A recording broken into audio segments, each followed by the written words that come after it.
Hello बच्चों।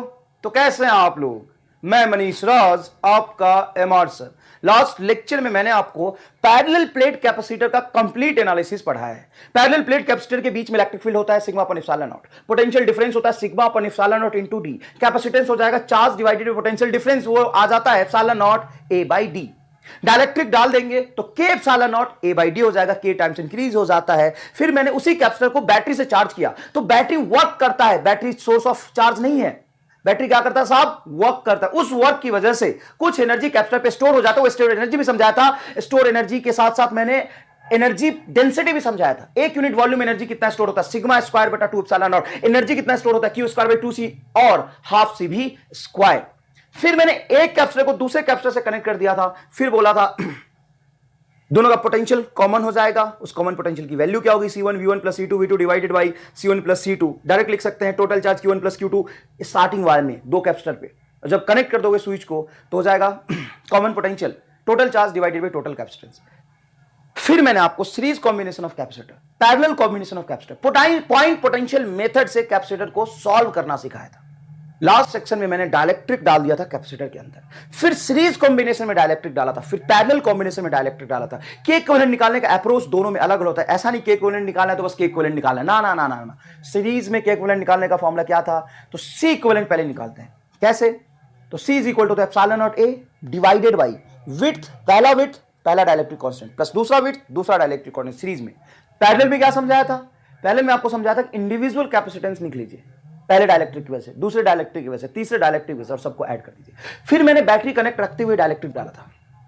Battery connected है capacitor में और फिर डायलेक्ट्रिक डाला था। तो बैटरी का काम होता है पोटेंशियल कांस्टेंट मेंटेन रखना।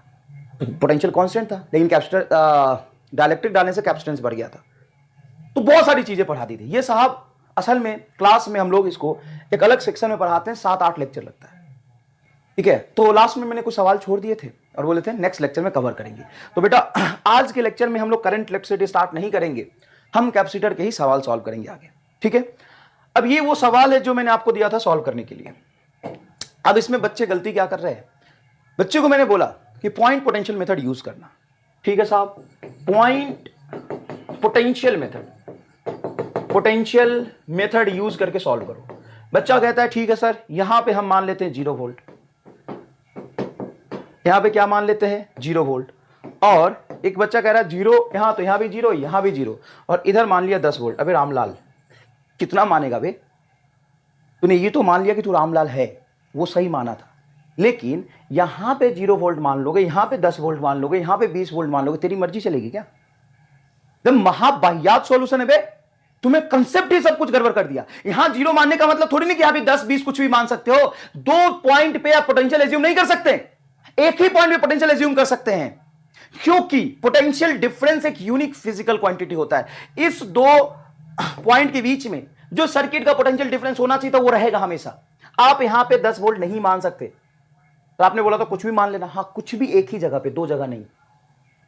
यहां 10 वोल्ट मान ले, चल यहां 10 वोल्ट मान ले, मुझे कोई दिक्कत नहीं है, एज्यूम कर ले यहां पे 10 वोल्ट, कोई प्रॉब्लम नहीं है। तो एक पॉइंट पे जो पोटेंशियल होता है ना, इस पॉइंट पे पोटेंशियल कितना होगा ये तुम्हारे रेफरेंस पे डिपेंड करता है। इस सर्किट में इस पॉइंट पोटेंशियल कुछ भी आ सकता है, डिपेंड करता है कि यहां तूने क्या माना है। बट इस दो पॉइंट का पोटेंशियल डिफरेंस इस सर्किट का यूनिक है, इस दो पॉइंट का पोटेंशियल डिफरेंस इस सर्किट का यूनिक है। अच्छा, कई बार क्या होता है सर्किट में यहां पे पोटेंशियल पूछ लेते हैं, इस पॉइंट का पोटेंशियल बताओ, नहीं बता सकते जब तक आप किसी एक पॉइंट का पोटेंशियल मुझे ना बता दो, क्योंकि इस पॉइंट का पोटेंशियल तो कुछ भी हो सकता है साहब, कुछ भी हो सकता है। लेकिन अगर तुम कहते हो नहीं यहां पे 50 वोल्ट है, हां, तो एक रेफरेंस हो गया, यहां पे 50 वोल्ट और यहां पे जो V का डिफरेंस होगा ना वो कांस्टेंट होगा। मैंने आपको वर्क एनर्जी, पावर, ग्रेविटेशन, इलेक्ट्रोस्टैट हर जगह ये समझाया है। Potential difference is a unique physical quantity, but potential is a multiple value, not a unique physical quantity. तो साहब आप 0 एक ही जगह मान सकते हैं, दूसरे जगह आप मान नहीं पाएंगे, तो पूरे सर्किट में एक ही जगह आप 0 मान सकते हैं। तो चलो आपने यहां पे 0 मान लिया। फिर बच्चे ने क्या किया कि 0 मानने के बाद 4 माइक्रोफैराड के बाहर यहां पे कुछ ना कुछ पोटेंशियल अपने आप लिख लिया। ऐसा नहीं होता बेटा, यहां पे आपको नहीं पता कर सकते हैं। बैटरी होता तो डायरेक्टली आप यहां का पोटेंशियल लिख लेते, ये बैटरी नहीं है। सर अब क्या करें, यहां पे जाएंगे, पर ये तो बैटरी है, हाँ ये बैटरी है। अगर इसको जीरो बोलते हो तो यहाँ भी जीरो होगा, क्योंकि एक सिंपल वायर है, यहाँ भी जीरो होगा। यहाँ पे कूद के जाओगे तो ये हो जाएगा प्लस 20 वोल्ट। ओहो। और जब यहाँ पे जीरो है तो यहाँ से कूद के आप नहीं जा सकते, क्योंकि आपको यहाँ पे चार्ज पता नहीं है। तो ये एक्सेक्ट कितना पोटेंशियल डिफरेंस होगा इस कैपेसिटर का, वही तो हमारे सवाल का कैलकुलेशन का पार्ट है, वही तो हमारा उद्देश्य है निकालना। तो बैटरी का पोटेंशियल दिया होता है तो इधर से उधर कूदना आसान होता है। जितना कूदना है ना बैटरी में कूद ले, कैपेसिटर में कूदना आसान नहीं होगा जब तक आपको चार्ज या पोटेंशियल नहीं पता है। तो अब क्या करें फिर सर? अब तो सॉल्यूशन बताओ क्या करें। हाँ, सॉल्यूशन दो तरह का है, मजदूरी और ऐसा मजदूरी जो तुम्हें है ना पानी पानी कर देगा, और दूसरा एमआर स्टार। सर इसमें पॉइंट पोटेंशियल तो आपका लगा ही नहीं, काहे का एमआर स्टार? अबे रामलाल, एमआर स्टार एक है क्या? एमआर स्टार अनंत है, जितना तो सोच सकता है, जितना मैं सोच सकता हूं उससे बाहर की चीज है वो। तो बताओ क्या करें? तो सुनो ध्यान से, मैं जो बताने वाला हूं ये ना तो तुमने कहीं सुना होगा ना देखा होगा, एकदम जादुई चीज। किसी भी वायर में बैटरी और रेसिस्टर लगा हो तो आप नीड के अकॉर्डिंग उसको इंटरचेंज कर सकते हैं। करंट पे कोई फर्क नहीं पड़ेगा, पोटेंशियल आगे पीछे चेंज हो जाएगा। अगर आपको करंट निकालना है तो आप उसको इंटरचेंज कर सकते हैं। सिमिलरली अगर यहां पे कैपेसिटर अगर यहां पे कैपेसिटर लगा है और ये बैटरी लगा है, तो आप चार्ज कैलकुलेट करने के लिए इस बैटरी को और कैपेसिटर को इंटरचेंज कर सकते हैं, कोई इशू नहीं। जब आप इसको इंटरचेंज करेंगे बेटा तो बैटरी यहां आ जाएगा, कैपेसिटर यहां आ जाएगा, यहां पे ये बैटरी आ जाएगा, ये कैपेसिटर आ जाएगा, और ये आपका यहां पे कैपेसिटर आ जाएगा। अब ये लिखते से ही आप पॉइंट पोटेंशियल मेथड बहुत आसानी से यूज कर पाएंगे। ये 4 माइक्रोफैराड बेटा, ये 2 माइक्रोफैराड, और ये होगा आपका 5 माइक्रोफैराड, ये है आपका 20 वोल्ट, और ये है आपका 10 वोल्ट। सर बैटरी पीछे ले जाओगे तो बैटरी का पोटेंशियल पीछे चला जाएगा। हाँ, पोटेंशियल चेंज हो जाएगा, वो भी बैटरी के आगे पीछे करने से। लेकिन अगर इन दोनों को मैं इंटरचेंज कर दूं तो इस पॉइंट, इसको x बोलता हूं मैं जानबूझ के, इसको y बोलता हूं, इस y, x और y के बीच में नेट पोटेंशियल चेंज नहीं होगा। अरे भैया, यहां से यहां जाओगे तो एक बार कैपेसिटर कूदना है, एक बार बैटरी कूदना है। पहले बैटरी लगा दोगे तो एक बार बैटरी कूदना है, एक बार कैपेसिटर कूदना है, तो कूदने का कष्ट तो दोनों का वही रहा। नेट यहां से लेके यहां तक तो कोई चेंज नहीं होता है। और मैंने प्रूफ किया हुआ है, रेसिस्टेंस में भी किया हुआ है और यहां भी किया हुआ है। मैं ऐसे ही नहीं बोल रहा हूं कि मैं केवीएल नहीं पढ़ाऊंगा। अरे भाई, नहीं पढ़ाने के पीछे बहुत बड़ा संघर्ष है, और वो संघर्ष मैं तुम्हें दे रहा हूं बहुत आसानी से। ऐसे सवाल कैपेसिटर के ना नीट में पूछे ही नहीं जाते। क्यों? क्योंकि कर ले केवीएल से पानी पानी हो जाएगा। तो अब आंसर निकालते हैं। यहां पे मान लो पोटेंशियल 0 वोल्ट, जैसे यहां पे पोटेंशियल मानोगे 0 वोल्ट तो ये भी 0, ये भी 0। यहां से कूद के जाओ, बैटरी में कूदो जितनी मर्जी, कोई दिक्कत नहीं है। 20 वोल्ट, यहां से आगे कूदोगे ये होगा आपका 10 वोल्ट। ओके सर, अब यहां का पोटेंशियल V मान लो। सर अभी भी तो ये अननोन रहा, कोई बात नहीं, हमने आपको कॉमन पोटेंशियल निकालने का फॉर्मूला बताया है। लिख लीजिए V बराबर 4 × 0 तो 0 प्लस ये बोलो 20 × 2 40 प्लस 5 × 10 50 डिवाइडेड बाई 4 और 2 6 6 5 11 90/11 is answer. 90 volt by 11, 90/11 volt is a correct answer. मतलब यहां का पोटेंशियल आ गया, और यहां का पोटेंशियल अगर 90/11 वोल्ट आ गया और ये 10 है तो डिफरेंस निकाल ले। यहां का 90/11 आ गया, यहां पे 20 है तो डिफरेंस निकाल लो, और यहां का 0 यहां पे 90/11 है तो डिफरेंस निकाल लो। और जिधर हायर पोटेंशियल होगा उधर पॉजिटिव चार्ज होगा, जिधर लोअर पोटेंशियल होगा उधर निगेटिव चार्ज होगा। ये रहा तुम्हारा जवाब। बताइए मोक्ष मिला या नहीं मिला, है ना? तो ये आंसर है। तो चाहे जिस मेथड से करना है कर लो, इतना आसान और इतना जल्दी सॉल्व करने वाला एररलेस मेथड नहीं मिलेगा। हाँ, आंसर सेम ही आएगा, आंसर सेम ही आएगा, चाहे तो कैसी भी मजदूरी कर ले, या तो रामलाल टाइप मजदूरी कर या अखंड मजदूरी कर, आंसर वही आएगा। चलो दूसरा सवाल देखते हैं। A parallel plate air capacitor has capacitance C। देखो पैरेलल प्लेट एयर कैपेसिटर अगर होता तो इसका कैपेसिटेंस C दिया हुआ है, यहां पे देखिएगा प्लीज। इन दोनों प्लेट के बीच में डिस्टेंस है हाफ d और इसका एरिया A। तो एयर होता तो कैपेसिटेंस क्या होता है? Epsilon not A/d। ये है इसका कैपेसिटेंस जब दोनों प्लेट के बीच में क्या है? एयर है। अब आधे में बोला कि के डाइलेक्ट्रिक वाला मटेरियल डाल दिया, तो मैंने आपको बोला था ये पैरेलल डाला है, ये सीरीज डाला है, ये पता करो। ये आधे में बेटा इस प्लेट और इस प्लेट के बीच में यहां डाला है, मतलब ये और ये डाइलेक्ट्रिक और एयर का पैरेलल कॉम्बिनेशन। तो पैरेलल कॉम्बिनेशन में कैपेसिटेंस लिखने का क्या तरीका होता है?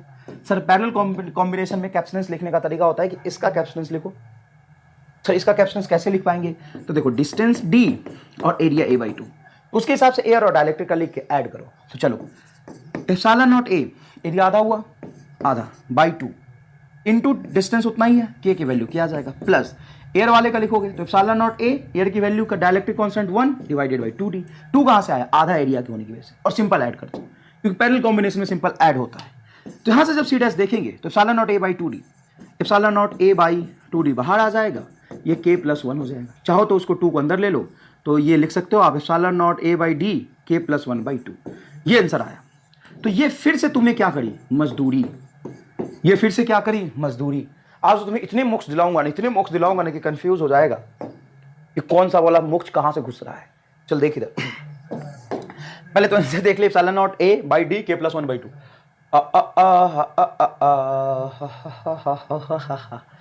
क्या क्या क्या क्या, ये दोनों आंसर सेम है क्या? नहीं सेम नहीं है, यहाँ पे k बाई 2 है ना, हाफ, हाँ दोनों आंसर अलग है। तो k plus 1 by 2, k plus 1 by 2, ये दोनों में c डैश, पहला जवाब आ रहा है यार, ये नहीं आ रहा, ये नहीं आ रहा, ये नहीं आ रहा, पहला जवाब आ रहा है। और पहला जवाब निकालने के लिए पूरी कहानी देखने की जरूरत नहीं थी, सीधा सवाल देखो, सीधा सवाल देखो क्या कह रहा कि यहाँ पे डाइलेक्ट्रिक डाला है। अच्छा, कितना डाइलेक्ट्रिक कांस्टेंट k है, वो डाइलेक्ट्रिक कांस्टेंट की वैल्यू असल में कितनी होगी? सर कुछ भी हो सकती है।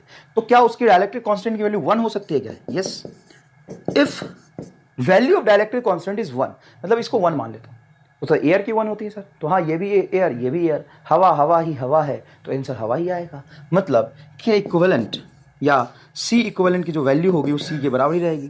पहले पूरे में एयर था और k की वैल्यू 1 है, तो उसका इफेक्टिव डाइलेक्ट्रिक कांस्टेंट 1 हो गया, तो c डैश c आएगा। चलो देखते हैं, यहाँ पे एक 1 रखो, 1 प्लस 1 2, 2 से 2 कैंसिल हो गया, आंसर आ गया। यहाँ पे 1 रखोगे, हाफ प्लस 1 3 बाई 2 नहीं आएगा। यहाँ पे रखोगे 1 प्लस 1 2 नहीं आएगा। यहाँ पे रखोगे 1 3 बाई 2 नहीं आएगा। मतलब जब नहीं नहीं नहीं है तो ये हाँ आ गया, आंसर आ गया। तो बहुत आसान था यार। हाँ, अगर k की वैल्यू 2 दिया होता तो अप्रोच ये रहेगा, k की वैल्यू 5 दिया होता तो अप्रोच ये रहेगा, लेकिन k की वैल्यू अगर k है तो कुछ भी हो सकता है। k को 1 मानने पे जो सही आंसर बैठेगा वो मेरा आंसर है। काहे मजदूरी करूंगा। नेक्स्ट देखिए, ये सवाल देखिए, इस सारे नीट में पूछे हुए सवाल मैंने उठाए हैं, प्रीवियस ईयर क्वेश्चन ही है।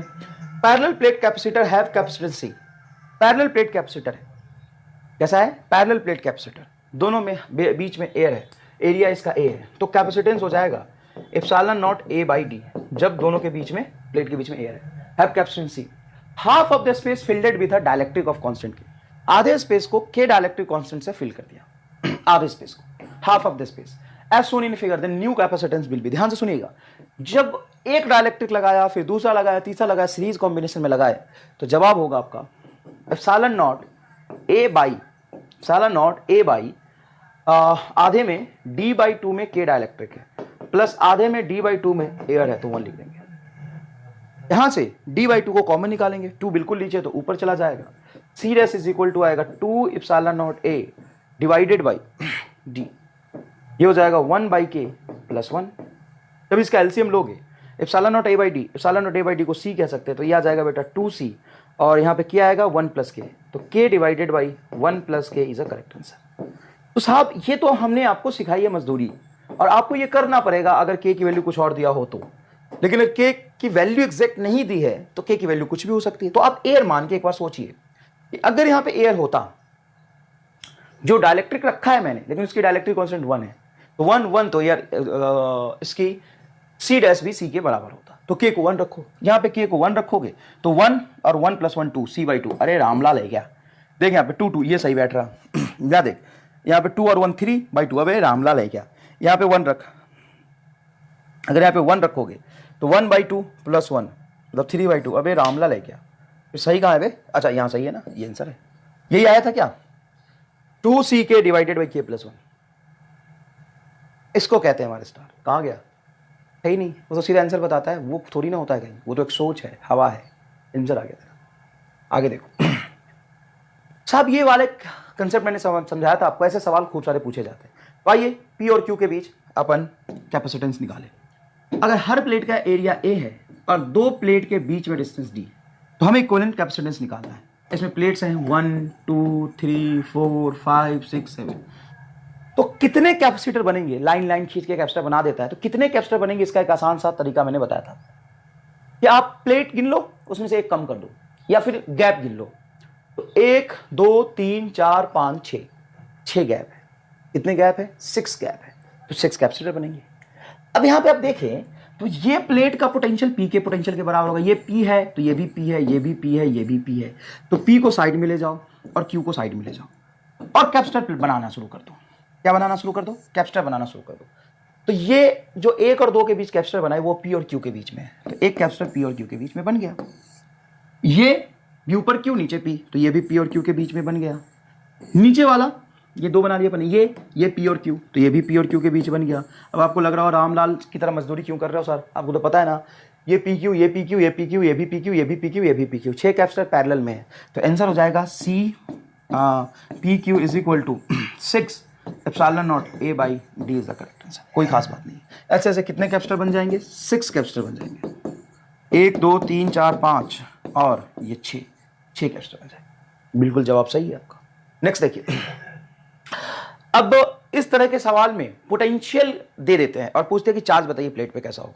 तो आपको सिंपल कैपेसिटर जैसा नहीं दिखेगा। ये देखिएगा ध्यान से, ये पॉइंट है आपका कुछ भी, ये प्लेट का नाम दिया ए बी सी और हर प्लेट पे आपसे चार्ज पूछा। ध्यान से सुनिएगा, बहुत अच्छा सवाल है। यहां पे भी पोटेंशियल दे दिया है ना, यहां पे भी पोटेंशियल दे दिया और यहां पे पोटेंशियल दे दिया 0। मतलब बी का पोटेंशियल है 0, ग्राउंड कर दिया है तो 0 वोल्ट होगा। और ए का पोटेंशियल होगा वी के बराबर और इसका सी का पोटेंशियल होगा वी के बराबर। तो पहले इस सर्किट को रीड्रॉ करेंगे अपन। तो इधर ले जाते हैं अपन पोटेंशियल वी वाला टर्मिनल और इधर रहने देते हैं 0 वाला टर्मिनल। और ध्यान से सोचते हैं तो साहब ये कैपेसिटर बना है, बिल्कुल बना है, कैपेसिटर बना है, ए और बी के बीच बना है। बी है 0 वोल्ट वाला पॉइंट और ए है वी वाला पॉइंट, मतलब एक कैपेसिटर यहाँ पे बना है। ये आपका प्लेट ए और इस प्लेट को नाम दिया बी। और ये भी सर बना है बी और सी के बीच में, सी भी वी पोटेंशियल पे, तो ये प्लेट है सी और असल में ये प्लेट है बी। अब दोनों ही प्लेट पैरेलल कॉम्बिनेशन में कनेक्टेड है, मतलब ये कैपेसिटर पैरेलल प्लेट कॉम्बिनेशन है। कैसे? तो यहाँ पे पोटेंशियल 0 है, तो आप देखिए यहाँ पे 0 है तो ये 0 है और ये भी है, तो इसका पोटेंशियल ड्रॉप और इसका पोटेंशियल ड्रॉप डायरेक्टली वी है, बैटरी के पोटेंशियल के बराबर। देख ना भाई, यहाँ पे वी है तो यहाँ पे वी और यहाँ पे 0, तो यहाँ वी 0, यहाँ पे 0 वी। तो अगर मैं इसके कैपेसिटेंस को लिख दूँ, ये डिस्टेंस डी और एरिया ए दिया होता तो ये होता epsilon not A by D. तो अगर इसका कैपेसिटेंस सी है, पोटेंशियल डिफरेंस वी है, तो यहाँ पे चार्ज आ जाएगा बेटा प्लस सी वी, यहाँ पे चार्ज होगा माइनस सी वी, यहाँ पे चार्ज हो जाएगा प्लस सी वी, यहाँ पे चार्ज हो जाएगा माइनस सी वी। तो आंसर लिखेंगे आप, charge on plate A is equal to plus C V. देखिए ए प्लेट पे प्लस सी वी आ गया। Charge on plate B, B पे -2 सी वी होगा and charge on plate C is equal to plus C V होगा। बीच वाले plate पे 2 टाइम्स निगेटिव चार्ज होगा। क्यों? क्योंकि ये जो बी वाला प्लेट है वो ए के साथ भी जुड़ा हो। देखो बी प्लेट पे माइनस सी वी और इस बी प्लेट पे माइनस सी वी। देखो ये बी प्लेट का ऐसा लेयर होगा, सॉरी व्हाइट कलर से बना देता हूं मैं लेयर और तुम्हें समझाने की कोशिश करता हूं। कुछ ऐसा लेयर होगा, इसका ऊपर वाला हिस्सा इसके साथ कैपेसिटर बना रहा है जिसपे -4 सी वी है, और नीचे वाला हिस्सा इसके साथ कैपेसिटेंस बना रहा है जिसका चार्ज है माइनस सी वी। तो इस पर टोटल चार्ज क्या हो गया? -2 सी वी। टोटल चार्ज क्या हो गया? -2 सी वी। आंसर आ जाएगा आपका बी प्लेट पे -2 सी वी। समझ आया? अब ये इनफाइनाइट लैडर वाले सवाल मैंने लास्ट क्लास में कराया था, आपको थोड़ा समझने में दिक्कत होगा तो एक बार और फिर से हम आपको समझाते हैं। देखो असल में क्या है कि ये वाला जो सेक्शन है ए, समझिएगा ए, और 1-2 सवाल ऐसे और कराऊंगा, चिंता मत करना। और ये सेक्शन है बी, क्या डायरेक्टली ए और बी के बीच में सी कनेक्टेड है पहले या नहीं है बताओ? तो एटलीस्ट यहां पे ए और बी के बीच में डायरेक्टली सी है। तो अब इसके साथ कुछ भी आएगा, यहां पे कुछ भी आएगा, कुछ भी, तो वो इसके साथ ऐड होगा पैरेलल में। सर पैरेलल में ही क्यों? अरे रामलाल, ए और बी के बीच डायरेक्टली ये तो सी आ चुका है ना। अब यहाँ पे कुछ 2c है, फिर यहाँ पे c है, फिर 2c है, सबको जोड़ के कुछ आएगा, तो इसके साथ ये टर्म c के साथ तो पैरेलल में है। ए और बी के बीच में c तो फिक्स ही हो गया, ए और बी के बीच में c तो फिक्स ही हो गया। तो C A B must be greater than C, must be greater than C. C तो फिक्स ही हो गया साहब, सी की तो आएगा ही, उसके साथ पैरेलल में कुछ और जोड़ोगे। हाँ, अगर सी फिक्स हो जाता उसके साथ सीरीज में कुछ जोड़ते तो सीरीज में कैपेसिटेंस कम होता है और पैरेलल में बढ़ता है। वाह सर, यही चीज समझना था मैं। अब यहां पे मैंने लगाया ए, बी, यहां पे सी। अब इस सी के बाद ये 2c है, हाँ बिल्कुल है, ये 2c है। 2c के बाद ये c है, हाँ है, c है। फिर ये 2c है, हाँ है, c। अब ये पूरी कहानी को हटा के सॉल्व करके मैंने इसको मान लिया था, सॉरी कैपेसिटर है ये, इसको मान लिया था कुछ x, और ये आपका 2c। अब ये पॉइंट है आपका a, देखिए a है, और ये पॉइंट है आपका b। तो a और b के बीच में डायरेक्टली ये कनेक्टेड है सीरीज में, देखो ना, ये 2c के बाद x और b पे पहुंच गए। पैरेलल कॉम्बिनेशन में कैपेसिटेंस कम होता है, तो 2c और x को जब आप ऐड करेंगे तो x से भी कम होगा, लेकिन x कितना है हमें नहीं पता, लेकिन पैरेलली मुझे ये पता है कि 2c से भी कम होगा। पक्की बात है, सीरीज कॉम्बिनेशन में कैपेसिटेंस कम होता है, पैरेलल कॉम्बिनेशन में कैपेसिटेंस बढ़ता है, रेसिस्टेंस से उल्टा होता है ये।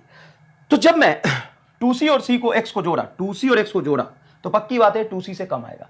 मान लो ये 2c आता तो ये 2c और c पैरेलल में जोड़ते तो 3c आता, लेकिन ये 2c से कम है और उसमें c जोड़ा है तो 3c से कम आएगा। क्या होगा? 3c से कम आएगा। बस इतना तुम्हें फील करना था कि जो c इक्विवेलेंट होगा वो 3c और c के बीच आएगा। बाकी ये है तेरा MR स्टार, और मजदूरी तो तू करना जानता है, मजदूरी कर ले बेटा, कोई दिक्कत नहीं है। अब एक और सवाल ले लिया मैंने, है ना, इसका आंसर ही बता देता हूं। इसका आंसर है कुछ CAB इज इक्वल टू कुछ √5 - 1/2 इंटू सी, ऐसा कुछ जवाब है इसका। अब कैसे करेंगे इस सवाल को सॉल्व, तो मेरी बात सुन, समझना। ये पॉइंट ए के बाद एक कैपेसिटर लगाया और एक कैपेसिटर यहां लगाया, ये पॉइंट हो गया बी, सी का। अब इसी तरह का रिपीटेशन बार बार हो रहा है। कैसी तरह का रिपीटेशन हो रहा है? देखना, ये इसका यूनिट सेक्शन है, बेसिक बिल्डिंग ब्लॉक है, इसी तरह का बनता जा रहा है, इसी तरह का बनता जा रहा, इसी तरह का बनता जा रहा, ऐसे बनता जा रहा। तो इसमें से इस तरह का एक हटा दो या एक लगा दो तो कोई फर्क नहीं पड़ता है। तो हम क्या चाहते हैं कि यहां से यहां तक ए बी को, इस पॉइंट को भी अपन ए बी मान लेते हैं, एक हटा लिया। ए बी के बीच में कैपेसिटेंस अपन मान लेते हैं कुछ एक्स, ए बी के बीच में कैपेसिटेंस मान लेते हैं कुछ एक्स। मेरी बात सुन, ये बिल्डिंग जो ब्लॉक है इसको एक हटा लो, तो एक हटा लोगे तो पॉइंट यही तो होगा ना, ए और बी। अरे मैं कह रहा हूं जितना है ना उसमें से एक हटा दे, तो बोल ये पॉइंट बनेगा ए और ए बनेगा, ये हटा लेगा तो ये भी बनेगा। वहां पे मान ले कुछ एक्स, ए और बी के बीच मान ले एक्स, और उसके बाद ऐसा एक लगा दो तो भी ए और बी के बीच हो जाएगा एक्स। अब इसको सॉल्व करो, तो एक्स और सी कैसा है सर? पैरेलल में तो सिंपल सी प्लस एक्स होगा। ये देखना, ये एक्स और ये सी कैसा है, कैसा है, ये कैसा है, कैसा है, पैरेलल में है, पैरेलल में है, पैरेलल में है, पैरेलल में है, पैरेलल में। तो क्या होगा? C plus x. और ये c प्लस एक्स जो भी आएगा, एक साथ से एक c लगा, फिर ये c प्लस एक्स जो भी पैरेलल में आया है, उसके बाद ये b पे पहुंच गए। तो ये फिर ये वाला कंपोनेंट टोटल ऐड करके, ये और ये वाला कंपोनेंट टोटल सीरीज में ऐड करके पैरेलल हो जाएगा। आहा, सीरीज हो जाएगा। आई एम सॉरी, ये और ये, अरे देखना है, ए के बाद ये कैपेसिटर, फिर ये और फिर बी पे पहुंच गए। क्या होगा? सीरीज। तो सीरीज में कैसे जोड़ते हैं? इंटू सी बटा c प्लस एक्स प्लस सी बराबर एक्स। इसको सॉल्व कर। तो चल मैं एक बार करता हूं, क्या करूं, किस्मत ही खराब है। तुम लोगों को पढ़ाना जो है, मजदूरों को मजदूर बनना पड़ता है। यहां पे हो जाएगा 2c प्लस एक्स, और इसको इधर ले जाओ, तो ये हो जाएगा तुम्हारा c² plus C x is equal to, बताओ यहां पे क्या होगा? 2cx plus x²। इसको इस तरफ ले आओ, ये हो जाएगा x², 2cx में से cx घटाओगे तो plus cx minus c² is equal to 0। ये क्वाड्रेटिक बन गया, देखो x² का। यहां से एक सॉल्व कर लो, या फिर मेरी बात मानो तो आओ मैं तुम्हें MR स्टार सिखाता हूं, क्या कहता है MR स्टार। और सुनना, जैसा जैसा कंसेप्ट आप यहां पे पढ़ रहे हो, रेसिस्टेंस वाले में भी वही लगेगा। तुम्हें सॉल्व करने की जरूरत नहीं है, वे देख के आंसर टिक कर लोगे 99% सवाल का। चलो मुझे बस इतना बताओ कि A से B की तरफ जाओगे तो पहले तेरा C आएगा, हाँ सर पहले C आएगा, और C में सीरीज के साथ तुम कुछ जोड़ोगे, मतलब C इक्विवेलेंट जो भी आएगा C के साथ सीरीज में जोड़ोगे तो उसका आंसर C से भी कम आएगा, मतलब C equivalent is less than C। 4 option में देख ले, जो C से कम है वही आंसर होगा, बात खत्म। है क्या बोल दिया? तुम पाया, सीख पाया? नहीं तो देख इधर, महामोक्ष, महामोक्ष, ये C, ये C, और मैं इस पे कुछ में सीरीज में जोड़ूंगा तो पक्की बात है C से कम आएगा आंसर। देख ले, ये आंसर है, ये क्वाड्रेटिक सॉल्व करके आएगा। देख ले, √5 तेरा हो जाएगा कुछ 2 पॉइंट समथिंग, 2 में से 1 घटाएगा, 2 में से 1 घटाएगा तो ये 1 के आसपास आएगा, डिवाइडेड बाई 2, डिवाइडेड बाई 2। तो डिवाइडेड बाई 2 करोगे तो 1 से कम आ गया।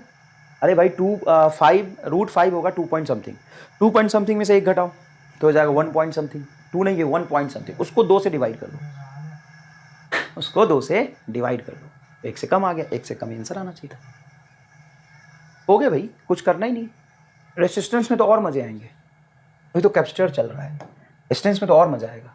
चलो देखो, मान लो एक प्लेट पे चार्ज दे दिया मैंने Q1, दूसरे प्लेट पे चार्ज दे दिया Q2। अब इन दोनों प्लेट के बीच में पोटेंशियल डिफरेंस बताओ। तो बेटा को मैंने सिखाया था कि अगर दोनों पे मैं charge equal and opposite amount में ना दूं तो आपको क्या करना होता है कि दोनों चार्ज को जोड़ लो, दोनों चार्ज को जोड़ लो, Q1 प्लस Q2, उसका आधा यहाँ दे दो तो होगा Q1 प्लस Q2 बाई 2, यहाँ होगा Q1 प्लस Q2 बाई 2। यही तो करेंगे, दोनों चार्ज को जोड़ लिया हमने और आधा आधा बांट दिया। इस प्लेट पे अब कितना चार्ज बचेगा, तो पहले टोटल कितना था Q1, अब Q1 में से मैंने बोला कि Q1 प्लस Q2 बाई 2 इधर आ गया तो माइनस कर दो, तो ये होगा तुम्हारा Q1 प्लस Q2 बाई 2। ये सवाल तुम्हें मिल जाएगा, कई बार एग्जाम में पूछा गया है। अब 2 LCM लोगे तो ये होगा 2Q1 माइनस Q1, मतलब Q1 आ जाएगा, तो Q1 माइनस Q2 बाई 2, ये आ गया तुम्हारा इस प्लेट पर चार्ज, ये आ गया ये इस प्लेट पर चार्ज। और हमें क्या निकालना है, पोटेंशियल डिफरेंस। तो साहब पोटेंशियल डिफरेंस तो होता है Q बराबर C डेल्टा V, हाँ तो डेल्टा V बराबर हो जाएगा Q बटा C, सिंपल सी बात है। अब कैपेसिटर में इफेक्टिव चार्ज क्या होगा, तो आउटर लेयर पे जो चार्ज गया Q1 plus Q2 by 2, Q1 plus Q2 by 2, इसके वजह से नेट इलेक्ट्रिक फील्ड बीच में आएगा नहीं, तो पोटेंशियल डिफरेंस ये चार्ज क्रिएट कर नहीं पाएगा। तो कौन सा चार्ज क्रिएट करेगा, ये वाला। तो सिंपल इफेक्टिव चार्ज हो जाएगा आपका Q1 minus Q2 by 2C। This is the correct answer, is this the correct answer? Q1 minus Q2 by 2C is the correct answer. बताओ समझ आया? नेक्स्ट चलते हैं, ये नीट 2016 का सवाल फिर से आ गया। तो इसमें थोड़ा मुझे ये समझाना था कि इस सवाल में गलती क्या हुई थी उनसे। तो ये सवाल कंसेप्चुअली गलत है, कई लोगों ने नीट के पेपर के बाद ये प्रूफ किया कि गलत है, सवाल गलत है, कई लोगों ने बिना आंख बंद किए हुए सॉल्व कर दिया, तो गलत है। अब क्या गलत है समझिए, गलत ये है साहब कि ये तीनों पैरेलल में जोड़ा, इनका dielectric constant K1 K2 K3 है, तो इस पॉइंट का पोटेंशियल यहां पे और यहां पे सेम नहीं होगा। क्यों? अरे भाई डाइलेक्ट्रिक कांस्टेंट अलग अलग है, यहां पे इलेक्ट्रिक फील्ड, यहां पे इलेक्ट्रिक फील्ड, यहां पे इलेक्ट्रिक फील्ड सेम थोड़ी ना होगा। अब जब यहां पे इलेक्ट्रिक फील्ड की वैल्यू तीनों जगह सेम नहीं है, जब यहां पे इलेक्ट्रिक फील्ड की वैल्यू ही सेम नहीं है, तो पोटेंशियल ड्रॉप यहां पे सेम नहीं होगा। जब पोटेंशियल ड्रॉप सेम नहीं होगा तो कैसे कहोगे कि यहां पे हर जगह पोटेंशियल अलग है और यहां पे हर जगह पोटेंशियल इस तरफ सेम है, इस तरफ हर जगह पोटेंशियल सेम, इस तरह अलग है, तो ये तो कोई कॉम्बिनेशन ही नहीं बना ना। लेकिन फिर भी अपने को पहलवानी नहीं करना था, सवाल को सॉल्व करना था। तो सवाल को सॉल्व कैसे करेंगे, सवाल को सॉल्व करने के लिए ये और ये हो जाएगा आपका पैरेलल कॉम्बिनेशन। देखिए इस प्लेट से डायरेक्टली कनेक्टेड है, और पैरेलल कॉम्बिनेशन में जोड़ने का तरीका क्या होता है, पैरेलल कॉम्बिनेशन में जोड़ने का तरीका होता है, मतलब इसका कैपेसिटेंस निकाल लो, मैं पहले का लिख लो, तो एप्सिलॉन नॉट, देखो बेटा ये A/3 इंटू D/2, क्योंकि आधा डिस्टेंस है, देखो D/2 इंटू इसका डाइलेक्ट्रिक कांस्टेंट K1, ये आएगा तेरा C1 कैपेसिटेंस। सिर्फ इसकी वजह से area A/3, distance D/2, dielectric constant K1, ये किसकी वजह से आया। सिमिलरली ऐसे भी आएगा और ऐसा एक और आएगा, तो ऐड कर देते हैं इसी में। जब आप इसमें ऐड करोगे तो चेंज किसका है, सिर्फ K1 K2 K3 का, बाकी सब कुछ तो सेम ही है। तो अपन ऐसा कर सकते हैं कि K1 को यहाँ रहने देते हैं, इसको लिख लेते हैं K2, इसको लिख लेते हैं K3, ये आ जाएगा, 2 ऊपर चला जाएगा, तो ये बनेगा बेटा 2 epsilon not A/3D K1 plus K2 plus K3। अरे भाई साहब मैं बस इतना कह रहा हूँ कि इसके वजह से और इसके वजह से और इसके वजह से जब कैपेसिटेंस आप लिखेंगे A/3 एरिया और डिस्टेंस D/2 लिख के, तो यही तो आएगा ना। ठीक है सर, आ गया, मान लिया। अब ये और ये है आपका सीरीज में, सीरीज में लिखने का तरीका मैंने क्या बताया था, सीरीज में लिखने का तरीका बताया था C is equal to epsilon naught, plate का एरिया बोलिए पूरा A डिवाइडेड बाई आधे डिस्टेंस तक, मतलब D/2 तक, D/2 तक डाइलेक्ट्रिक कांस्टेंट क्या है, तो D/2 तक डाइलेक्ट्रिक कांस्टेंट है, यहां तक K4, तो इसको लिखेंगे D/2 तक K4। सिंपल, देखो इसका एरिया A और डाइलेक्ट्रिक कांस्टेंट K4। अब इन तीनों का मैंने जोड़ा है, पैरेलल में जोड़ के रखा हुआ है, उसको यहां पे लिखना है, तो दूरी तो ये हो गया D/2। अब K इक्विवेलेंट यहां से लिखना है, K इक्विवेलेंट की क्या वैल्यू क्या होगी, तो ये K इक्विवेलेंट आपको निकालना पड़ेगा, जिसमें टोटल एरिया तो अपन मान लेंगे A, लेकिन डिस्टेंस मानेंगे D/2। तो यहां पे C1 की वैल्यू लिखेंगे epsilon not total area A, distance हो जाएगा आपका D/2 इंटू ऊपर में आ जाएगा K इक्विवेलेंट। मैं ये कह रहा हूं A/3 नहीं, एरिया तो A है, मतलब इन तीनों का, अरे साहब इन तीनों का पैरेलल कॉम्बिनेशन करके K इक्विवेलेंट निकालना हो, तो इन तीनों का पैरेलल कॉम्बिनेशन करके ये C इक्विवेलेंट आया है। और अगर मैं सब में K मान लूं तो यहां से यहां तक का सब में K मान के सी इक्विवेलेंट क्या आएगा वो लिख लेता हूं, तो ये आएगा साहब, देखिए यहां से डिस्टेंस अभी भी d/2 है, यहां से डिस्टेंस अभी भी d/2 है, एरिया यहां से यहां तक a है और सब में k मान लिया तो ये आएगा। अभी देखो 2 से ये 2 कट जाएगा, d से ये d कट जाएगा, एप्सिलॉन नॉट से ये एप्सिलॉन नॉट कट जाएगा, a कट जाएगा, तो k इक्विवेलेंट की वैल्यू ये आ गई। k इक्विवेलेंट की वैल्यू आ गई k1 plus k2 plus k3/3, ये आ गई तेरी k इक्विवेलेंट। पक्का यही आई है? हाँ। अब इसको यहां रख दो, इसको यहां रख दो, फिर आपका नेट इस पूरे कैपेसिटर का ये कैपेसिटेंस आ जाएगा, और फिर उसको आप epsilon naught a k equivalent by d से बराबर कर दो, तो ये आपका आंसर यहां पे आ जाएगा। ये आपको मजदूरी करना पड़ेगा। तो साहब ये लेवल देख रहे हो मजदूरी का, एकदम युगांडा की घाटी वाली, वागांडा के लैंग्वेज में ये पूरा कैलकुलेशन किया है। अब अगर तुम्हें डायरेक्ट फील चाहिए सवाल का, तो मैंने आपको बताया था डायरेक्ट आप एमआर स्टार लगाइए। तो कई बार क्या होता है कि डायरेक्ट एमआर स्टार लगा दें, आजकल मार्केट में कई तरह के नकली एमआर स्टार वाले भी आ गए हैं, तो उनसे सावधान रहे, नकलचों से सावधान रहे और सुरक्षित रहें, है ना। जो फिजिक्स में जो तरीके मैंने बनाए हैं, कई लोग आजकल मार्केट में यूज़ करने लग गए हैं, है ना, क्योंकि पहले तो वो बंद कमरे में था, बच्चों तक ही जाता था, आजकल वो पूरे मार्केट में घूम रहा है। कोई बात नहीं, करने दो, इससे बच्चों का ही भला होगा, अपना क्या है, बच्चों का ज़्यादा भला हो तो ज़्यादा जरूरी चीज़ है ना। ये स्टार वर्ड एमआर स्टार जो कंसेप्ट है, नाम क्या है, नाम तो ये फीलिंग है, ये हर जगह है, ये एक छोटा सा कंसेप्ट है, लेकिन इसके अंदर जो कंसेप्ट और सोच छिपी हुई है ना, उसको समझने की कोशिश करिए। कई लोग टीचर मैसेज करते हैं कहीं कहीं से कि सर आप अपना सारा एमआर स्टार हमको दे दीजिए। अरे ले लीजिए भाई, हम तो ऐसे भी फकीर आदमी, हमारा क्या है, ये सारा कॉपी में एक तो उनको दे भी दीजिए और पूरा कॉपी में लिख के उनको दीजिए कि हम भी वैसे पढ़ाएंगे सर, हम युगांडा की घाटियों में पढ़ा रहे हैं, यहाँ के जो रामलाल है वो नहीं समझ रहे हैं फिजिक्स, तो एमआर स्टार ही समझते हैं, तो उनको एमआर स्टार वाली सारी चीज़ें हमें दे दीजिए। पाया अहमदाबाद से कल फ़ोन आता है कि सर आप अपनी सारे लेक्चर्स हमको दे दीजिए, हम भी यहाँ पे पढ़ाते हैं, हम देख के पढ़ाएंगे। बहुत सही, अच्छा लगा, आई लाइक इट।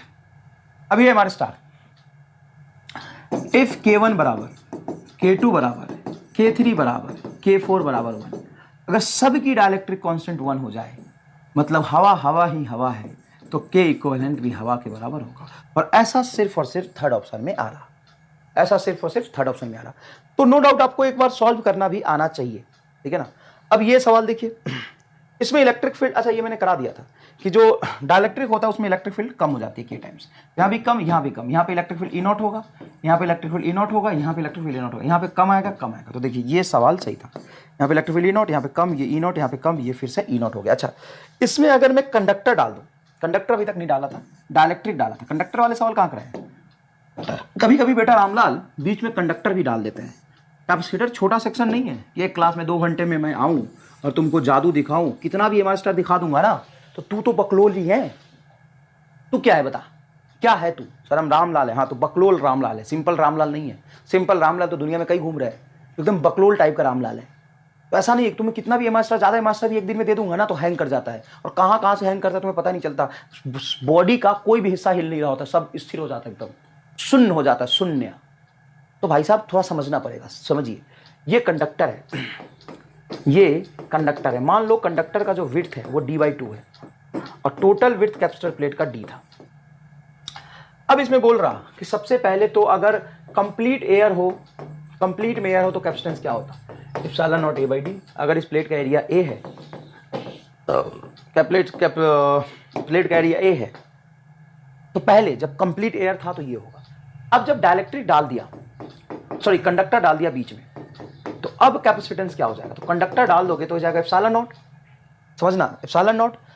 सीरीज में कंडक्टर डाला है तो ए ऊपर रहने दो, नीचे जाओ, कितने विड्थ में कंडक्टर डाला है तो कितने विड्थ में एयर है, तो d/2, तो बचेगा d/2। तो d/2 into dielectric constant air का 1 प्लस आधे में ये d/2 में कंडक्टर डाला है, d/2, और कंडक्टर की डाइलेक्ट्रिक कॉन्स्टेंट होती है इनफाइनाइट। कंडक्टर की डाइलेक्ट्रिक कॉन्स्टेंट होती है इनफाइनाइट, तो साहब ये हो गया इनफाइनाइट। 1/इनफाइनाइट क्या हो जाएगा, 0। 1/इनफाइनाइट क्या हो जाएगा, 0। तो ये वाला टर्म यहाँ पे कोई कंट्रीब्यूट नहीं करेगा, ये 0 हो जाएगा। तो C बराबर आप लिखेंगे एप्सिलॉन नॉट a, ऊपर में चला गया आपका 2, नीचे d, और ये है आपका C0, तो C is equal to 2 times of C0।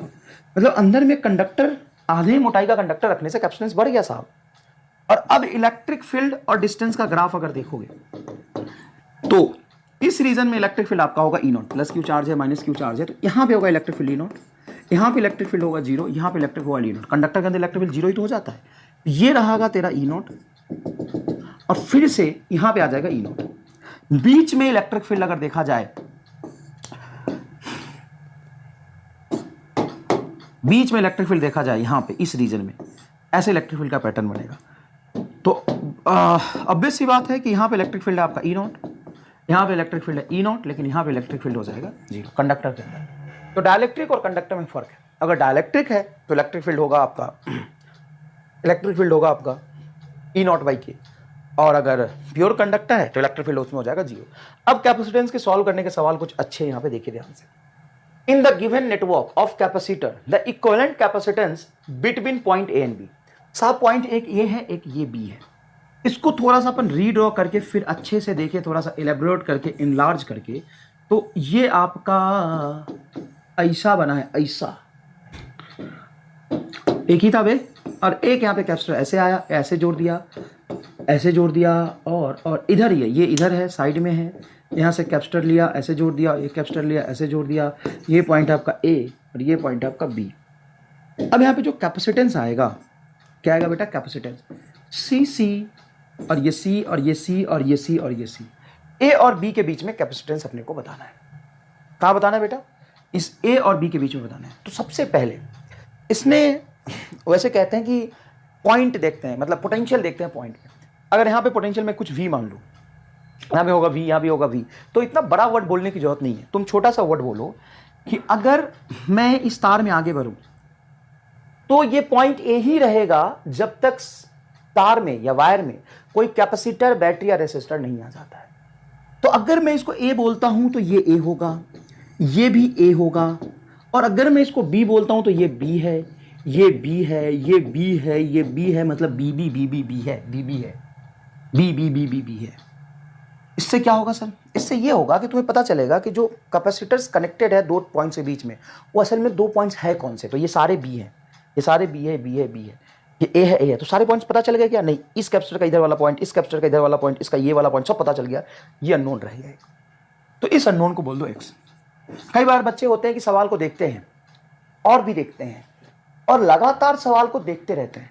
क्या करते रहते हैं? लगातार सवाल को देखते रहते हैं, और देखते देखते उनको ऐसा महसूस होता है, सुन मेरी बात, अच्छे से सुनना मेरी बात, देखते देखते उनको महसूस होता है कि मेरे से नहीं होगा। अबे देखने से थोड़ी ना होता है, करने से होता है। कर कैसे करे? वही तो बताया कि सारे टर्मिनल का नाम दो पहले। ये ए है तो ये ए होगा, ये बी है तो ये बी होगा, ये बी होगा, ये बी होगा। ये नहीं पता चल रहा था तो एक्स मान लिया। अब जिस दो पॉइंट के बीच में निकालना है उसको साइड में लेके जाओ और बीच वाले पॉइंट को बीच में बना लो और सारे कैपेसिटर को प्लॉट कर दो। तो बता ये कहां पे आएगा? ये वाला कैपेसिटर ए और एक्स के बीच। देखिए ये एक्स है तो ये भी एक्स है, तो ऊपर वाला कैपेसिटर ए और एक्स के बीच बना। उधर ये एक्स और बी के बीच बनेगा, देख एक्स और बी के बीच बन गया, सिंपल। ये ए और बी के बीच बनेगा, देख यहाँ पे नीचे वाला कैपेसिटर बे रामलाल, ये वाला हो गया काम इसका। ये है तुम्हारा ए और एक्स के बीच, ये है ए और एक्स के बीच, तो बना ए और एक्स के बीच, ए और एक्स के बीच। और ये है बी और एक्स के बीच, और ये है बी और एक्स के बीच, मतलब बी और एक्स के बीच दो और, बी और एक्स के बीच में दो और, बी और एक्स के बीच में दो और। ये आएगा तेरा आंसर, ये आएगा तेरा आंसर। अब क्या करें सर? अब क्या करना?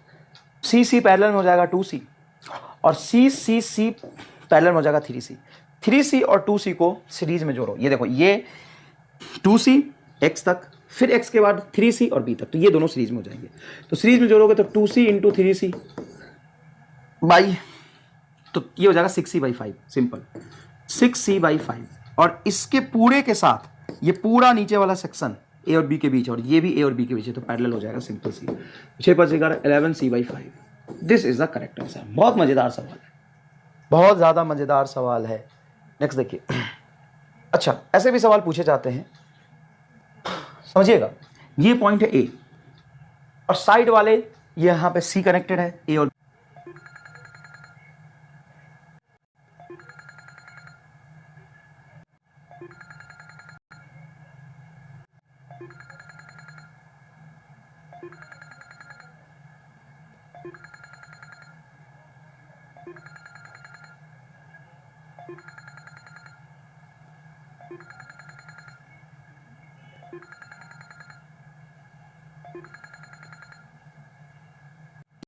ये यहाँ पे ए है पॉइंट, यहाँ पे बी है, ये सी कनेक्टर। ये पॉइंट ए है, ये बी यहाँ पे सी कनेक्टर। ये पॉइंट ए है, ये बी है, यहाँ पे सी कनेक्टर।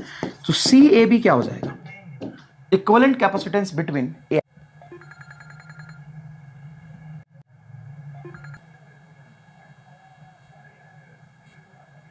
ऐसे कनेक्ट कर दिया और इस पॉइंट सवाल पूछते हैं ए और बी इक्विवेलेंट कनेक्टेड है ए और बी के बीच, ये यहां पे ए है। अच्छा, ऐसे भी सवाल पूछे जाते हैं C/5। This is the correct answer. बहुत मजेदार सवाल है, बहुत ज्यादा मजेदार सवाल है। नेक्स्ट देखिए। अच्छा, ऐसे भी सवाल पूछे जाते हैं, समझिएगा, ये पॉइंट है ए और साइड वाले ये यहाँ पे सी कनेक्टेड है ए और बी के बीच, ये यहाँ पे ए है पॉइंट, यहाँ पे बी है, ये सी कनेक्टेड, ये पॉइंट ए है, ये बी यहाँ पे सी कनेक्टेड, ये पॉइंट ए है, ये बी है, यहाँ पे सी कनेक्टेड है। तो सी ए बी क्या हो जाएगा? Equivalent capacitance between A and B. ये पॉइंट ए, ये पॉइंट है बी, तो ये सी सी सी सी, सारे ए और बी के बीच में पैरेलल में 4 कैपेसिटर, ए और बी ए और बी ए और बी ए और बी। तो रीड्रॉ करने की जरूरत नहीं है, सीधा आंसर हो जाएगा आपका 4C। कोई खास बात नहीं है। अच्छा, यहाँ पे ध्यान रखिएगा, हर बार ये चिपका मत दीजिएगा, कई बार ऐसे सवाल पूछते हैं।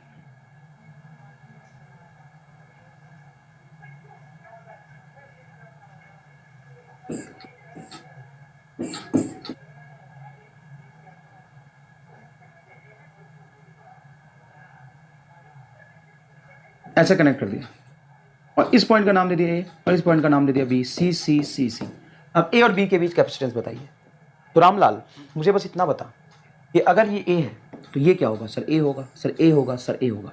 तो इस यहाँ पे पॉइंट, मतलब इस कैपेसिटर का ये पॉइंट, इस कैपेसिटर का ये पॉइंट, इस कैपेसिटर का ये पॉइंट, आपको पता चल गया ए है और बी अकेला यहाँ पे, ये बी नहीं हो सकता। तो आपको यहाँ पे कुछ एक्स मानना पड़ेगा।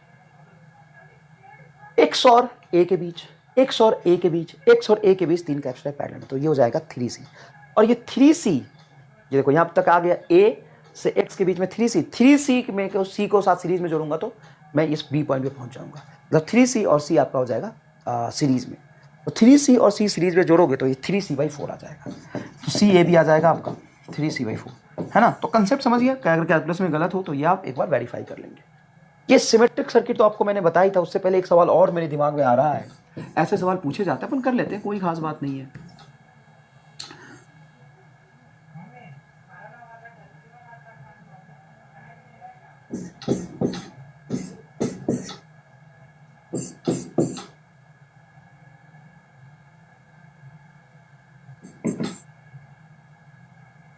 ऐसा जोड़ लिया।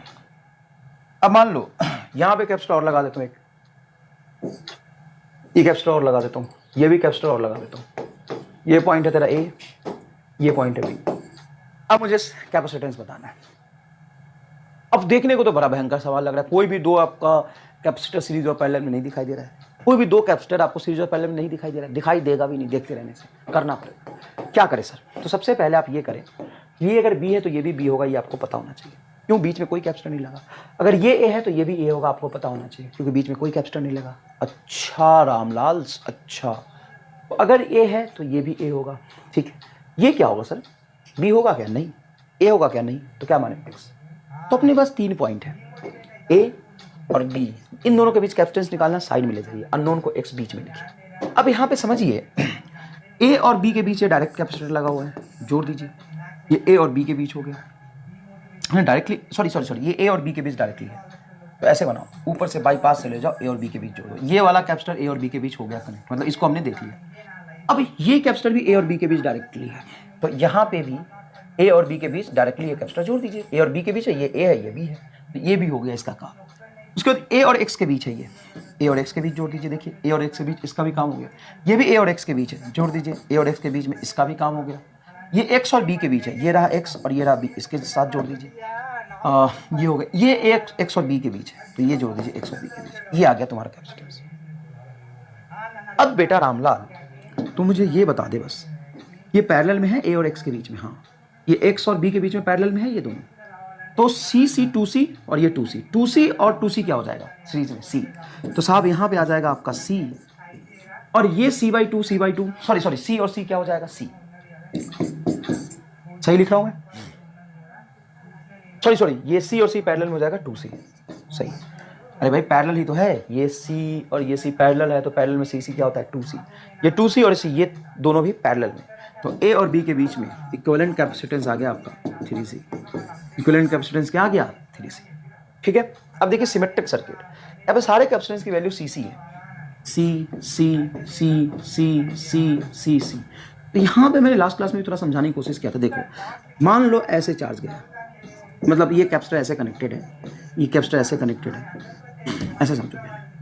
यहाँ से आने का रास्ता है, चार्ज यहाँ से क्यों आया। अब चार्ज को जाने का दो रास्ता है, ठीक है, चार्ज को अंदर घुसने के लिए दो रास्ता है, ऐसे एक इधर से एक इधर से, दोनों का रास्ता एकदम आइडेंटिकल है। तो चार्ज गया तो यहाँ पे दोनों के बीच में एक कैपेसिटर लगा दिया, यहाँ पे एक और कैपेसिटर लगा दिया, यहाँ पे एक और कैपेसिटर लगा दिया, और ध्यान से देखा तो निकलने का रास्ता भी एग्जैक्टली आइडेंटिकल है।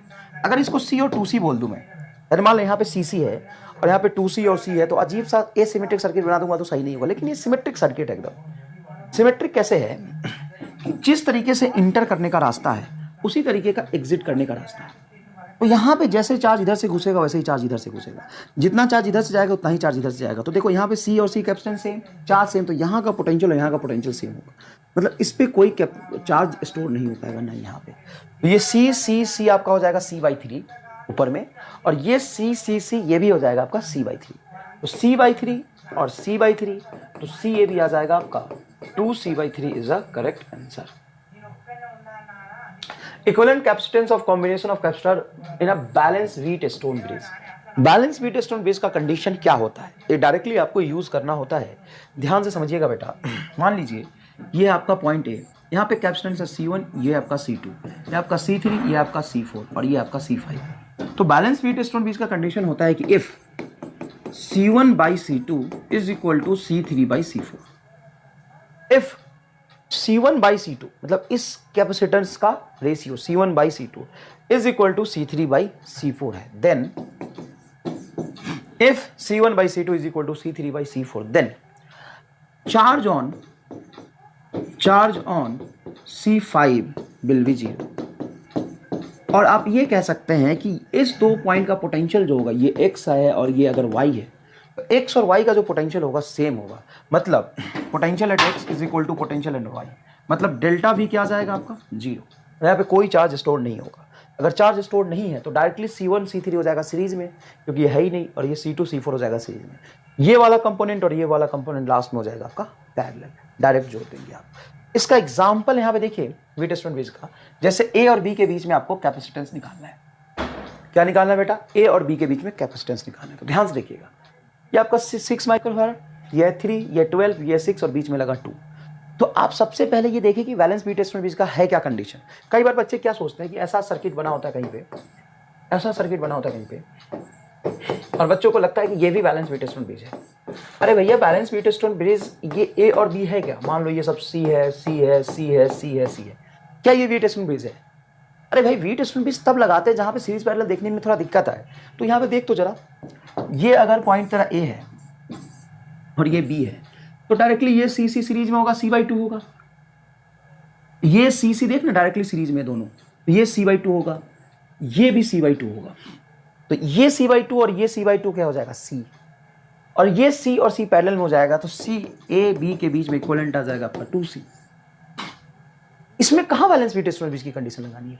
हाँ, यहाँ पे बैलेंस Wheatstone bridge की कंडीशन लगानी पड़ेगी, क्योंकि यहाँ से जो चार्ज आएगा इसको आप इसको सीरीज में नहीं मान सकते, इसको पैरेलल में नहीं मान सकते, बीच में कैपेसिटर है।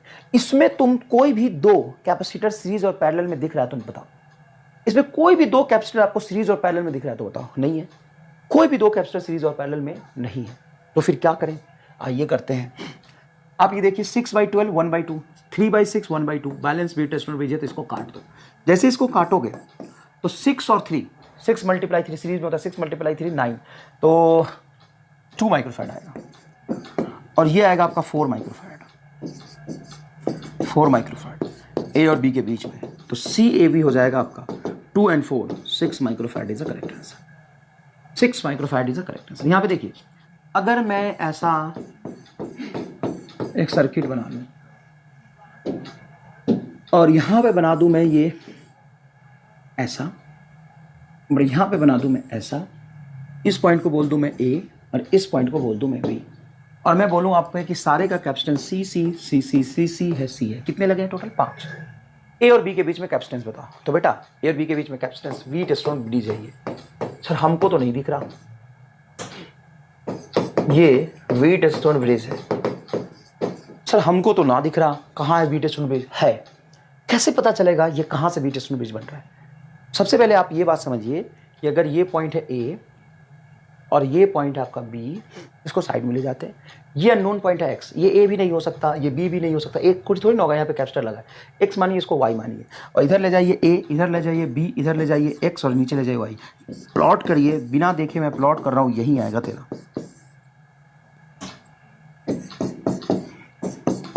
ये आएगा आंसर, क्या आएगा आंसर? मतलब आंसर मतलब ये रीड ड्रॉ हो जाएगा, ऐसा ही रीड ड्रॉ हो जाएगा, तो आप आंसर बहुत आसानी से निकाल सकते हैं। अब unbalance wheat stone bridge, unbalance wheat stone bridge आपके सिलेबस में नहीं है, कभी नहीं पूछा यार, नीट में तो कभी सवाल पूछा ही नहीं। तो या तो आप चाहें तो इसको छोड़ दे, नहीं तो इसके लिए मेरे पास एक जबरदस्त एमआर स्टार है।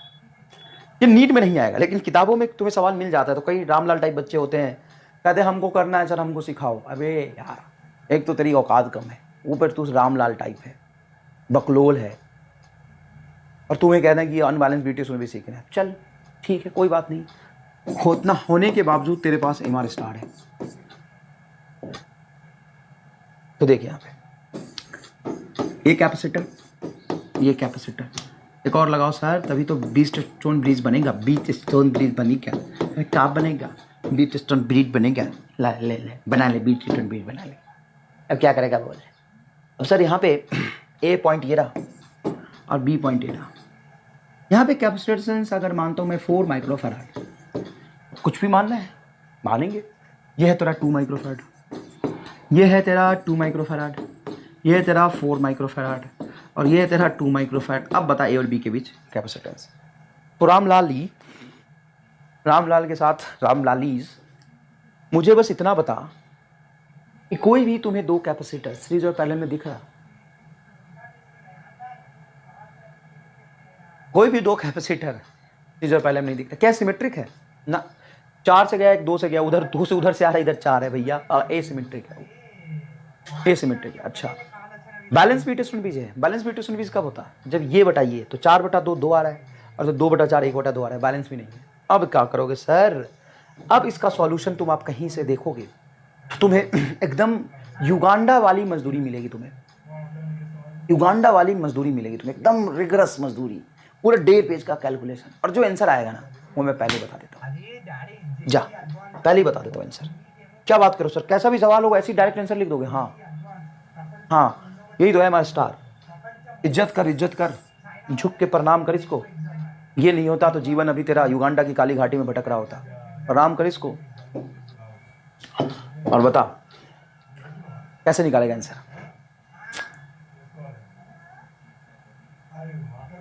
हटा दे इसको। अरे सर अनबैलेंस नहीं, अनबैलेंस है, बैलेंस नहीं है कि हटा दोगे? अरे एमआर स्टार जो कहता है वो कर दे चुपचाप, हटा दे, हटा दे। चलो हटा दिया। हटा दोगे तो 4 और 2 को सीरीज में जोड़ो, तो ये हो जाएगा तुम्हारा 4 दूना 8/6, मतलब 4/3 माइक्रोफैराड। ये 4/3 और इसके साथ ये पैरेलल में 4/3, मतलब जो सी इक्विवेलेंट आएगा 2 से मल्टीप्लाई कर दूं, पैरेलल में है तो C इज इक्वल टू आएगा 8/3 माइक्रोफैराड। ये तो तब आएगा जब तुम्हारा बैलेंस बीट स्टोन ब्रिज होगा, लेकिन ये अनबैलेंस है। कोई बात नहीं, अनबैलेंस होने से क्या होगा? ये जो सीरीज में था वो सीरीज खत्म होकर पैरेलल टाइप आ जाएगा बीच में, अगर लगा दिया तो। मतलब ये कहना चाह रहे हो ना कि इनको सीरीज में नहीं मान सकते, बीच में आ जाएगा तो कुछ पैरेलल टाइप कॉम्बिनेशन दिख जाएगा। एक्जेक्टली पैरेलल नहीं है, इन पैरेलल टाइप कुछ दिखेगा, यहाँ से चार्ज यहाँ भी जाएगी।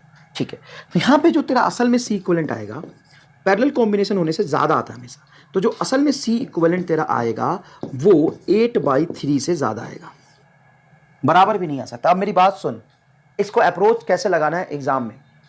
एग्जाम में तेरे पास होंगे 4 ऑप्शन।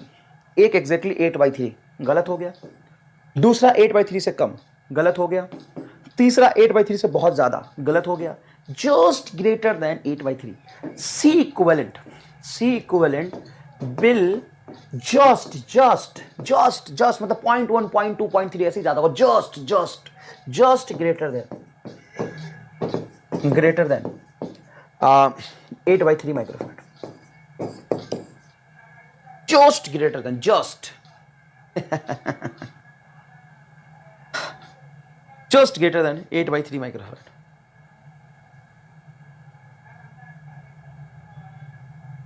अच्छा, इसको डिवाइड करो तो कितना आ जाएगा? 3 दूना 6, 2 पॉइंट समथिंग आएगा, है ना? 2 पॉइंट समथिंग आएगा, मतलब 2 पॉइंट समथिंग आएगा। तो तेरा असल में आंसर जो है ना, शायद इसको जोड़ने के बाद, है ना, कुछ आता है 3 माइक्रोफैराड के आसपास, 21/7, 3 माइक्रोफैराड के आसपास।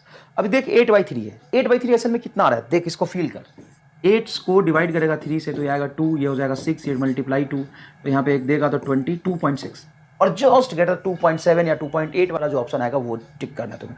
मतलब 8/3 ये सॉल्यूशन सही है, एक बार चेक कर लेना बेटा, ये कैलकुलेशन चेक कर लेना, इसमें नहीं पूछना, ये मत पूछना कि सर 8/3 कैसे आ गया, कंसेप्ट बताना, इसको हटा दे, उसको दोनों को सीरीज में मान और फिर नीचे वाले को सीरीज में मान, फिर पैरेलल कर देना, ठीक है ना? इसमें अगर थोड़ी कैलकुलेशन मिस्टेक हो तो देख लेना। अब कंसेप्ट मेन पकड़ो, एक होगा ऑप्शन 8/3 के बराबर गलत है, एक होगा 8/3 से कम गलत है, एक होगा बहुत ज्यादा गलत है, एकदम जस्ट ज्यादा वाला आंसर टिक करना। और जस्ट ज्यादा वाला तो बोलोगे सर जस्ट ज्यादा वाला 2 है तो सबसे पास वाला आंसर टिक कर दो। 8/3 से जो ज्यादा होगा, जो इसके सबसे पास होगा, मतलब थोड़ा ही ज्यादा होगा, वो आंसर टिक कर। जैसे मान ले ये आ रहा तेरा 2.6 और ऑप्शन है तेरा 2, 2.8 और 2.9, चल 2.9, तो ये टिक करेगा। अब जस्ट ज्यादा वाला जो ऑप्शन है वो टिक करेगा। और जाके देख ले रेसिस्टर में भी जाके अनबैलेंस वेटेज में जाके लगा दे बेटा, यहां पे खड़ा ऐसे नहीं हूं मैं, कर दिया है कांड कर दिया क्या सर? हाँ कर दिया, संभाल ले तू, अब करके देख लिया, तू भी जा कर, रेसिस्टेंस में भी कर, कैपेसिटर में भी कर, जहां कर हर जगह करता रहे, आंसर आएगा, आंसर आएगा। हाँ ये ध्यान रखना, कैपेसिटर का केस रेसिस्टर से उल्टा होता है, तो रेसिस्टर में जस्ट कम वाला टिक करना, रेजिस्टेंस में जस्ट कम वाला टिक करना, ठीक है? अब आगे नेक्स्ट देखो। अरे ये तो सॉल्व करा दिया ना, यही तो था वो 4 माइक्रोफैराड और 4422 वाला, ये तो सॉल्व करा दिया मैंने। ये सवाल रामलाल हो गए हैं। नेक्स्ट चलो ये सवाल है, find charge on each capacitor, find charge on each capacitor, find charge on each capacitor. सारे कैपेसिटर पे चार्ज बताएं, सारे कैपेसिटर पे क्या बताना? चार्ज। बता कैसे करोगे? है कोई तरीका करने का? सर केवीएल तो आपने सिखाया नहीं, हम क्या करेंगे? हाँ युगांडा की काली घाटी में भटकेगा तू जाके। दोनों कैपेसिटर पे चार्ज निकालना है, बहुत ही भयंकर सवाल। और मैं आपको बता दूं, ये मैंने सवाल एक बहुत ही रेप्यूटेड कोचिंग इंस्टीट्यूट के मॉड्यूल से उठाया है, और ऐसा ही सवाल करंट इलेक्ट्रिसिटी में कैपेसिटर के जगह पे रेसिस्टर लगा है, 1.5 पेज में सॉल्व है, बहुत ही रेप्यूटेड कोचिंग इंस्टीट्यूट के मॉड्यूल में सॉल्व है। चाहेगा तो मैं पेज नंबर बता दूंगा, पेज नंबर बता दूंगा मैं। करंट इलेक्ट्रिसिटी में भी ऐसा सवाल है और कैपेसिटर में पेज नंबर बता दूंगा, 1.5 पेज का सॉल्यूशन है। तुम्हें लगेगा मास्टर झूठ बोल रहा है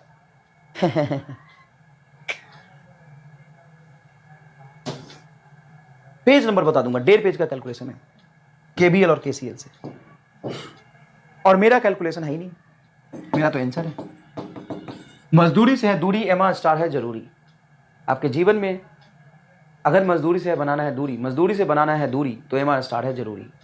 अब देख आंसर लिखता हूं मैं, देख कहीं एक पॉइंट पर तू जीरो मान सकता है, चूज कर ले कहां माने, कहीं भी मान ले। सर यहां मान ले क्या? मान ले, कहीं भी मान ले। सर यहां मान ले क्या? मान ले, ये 0 वोल्ट मान ले। मेरी बात सुन, इस 0 वोल्ट है तो कैपेसिटर की इस तरफ पोटेंशियल गेस नहीं कर सकते, कैपेसिटर की इस तरफ भी नहीं कर सकते, लेकिन यहां से अगर आगे जाए 0 0 0 0 0 और 0 से 20 वोल्ट की बैटरी के इस तरफ कूद के जाए तो प्लस 20 वोल्ट होगा, तो ये भी प्लस 20 वोल्ट होगा, तो ये भी प्लस 20 वोल्ट होगा। क्या बात कर रहे हो सर? और इस प्लस 20 वोल्ट पोटेंशियल यहाँ पे, यहां से मैं इधर कूद के जाऊंगा, यहां से मैं इधर कूद के जाऊंगा, तो 20 में से 10 वोल्ट माइनस करूंगा, 20 में से 10 वोल्ट माइनस करूंगा तो ये बचेगा 10 वोल्ट। हाँ 20 में से यहाँ पे हाई से लो गया तो 10 वोल्ट माइनस करूंगा। तो इस कैपेसिटर के लॉन्ग, इस कैपेसिटर के लॉन्ग जो पोटेंशियल डिफरेंस है वो आप साफ साफ देख सकते हैं, यहाँ है 0, यहाँ है 10, मतलब 10 वोल्ट का पोटेंशियल ड्रॉप है। तो चार्ज इज इक्वल टू आ जाएगा आपका C इंटू V, 10 इंटू 10 मतलब 200 microcoulomb is a correct answer, sorry 10 into 20। और ये कैपेसिटर के बीच देखोगे तो ये है 0 और ये है आपका 20, मतलब पोटेंशियल ड्रॉप 20 का है। तो यहाँ पे जो चार्ज होगा आपका Q बराबर CV, कैपेसिटेंस 10 और वो तो 200 माइक्रोकूलम आंसर, दोनों कैपेसिटर पे 200 माइक्रोकूलम इज करेक्ट आंसर हो गया। आंसर आ गया। अब क्या करना है तो सुनो मेरी बात, अब समय कम है थोड़ा, ये तो यही कैपेसिटर अगर 6 क्लास में पढ़ाता तो मतलब कैपेसिटर पे तो पीएचडी करा देता तुम्हें, हर चैप्टर में करा रहा हूं। पूरे फिजिक्स में तो पीएचडी हो गया, बायोलॉजी का स्टूडेंट पीएचडी इन फिजिक्स लिखना तू, sir I am PhD in physics. किसको किसको यहाँ पे जो सवाल का लेवल है वो आसान लगता जा रहा है और सच में आपको ऐसा महसूस हो रहा है कि तू पीएचडी फिजिक्स है, भले ही biology in 12th but PhD in physics. तो जिसने ये लेवल अटेंड कर लिया यहाँ पे, सच में तुम्हें ये सवाल समझ में आ गया होगा। अगर सच में ये सवाल समझ में आ गया तो बहुत बड़ी बात है। आज मुझे बता देना लिख के कि sir I am PhD in physics, bio in 12th but PhD in 12th में बायो है लेकिन फिजिक्स में पीएचडी है। प्लीज मैं रिक्वेस्ट कर रहा हूं ये लिख देना आज कि सर मेरा हो गया पीएचडी फिजिक्स में। देखिए आंसर समझ में आया, आओ आगे चल। ये कैपेसिटर है तो ये असल में यहां पे ध्यान से देखिए, ये 6 माइक्रोफैराड मिसिंग है, ये व्हीट स्टोन ब्रिज बन रहा है, व्हीट स्टोन ब्रिज। सर कैसे बनना है हमें तो नहीं दिख रहा, तो दिखेगा बेटा रीड्रॉ करोगे तो।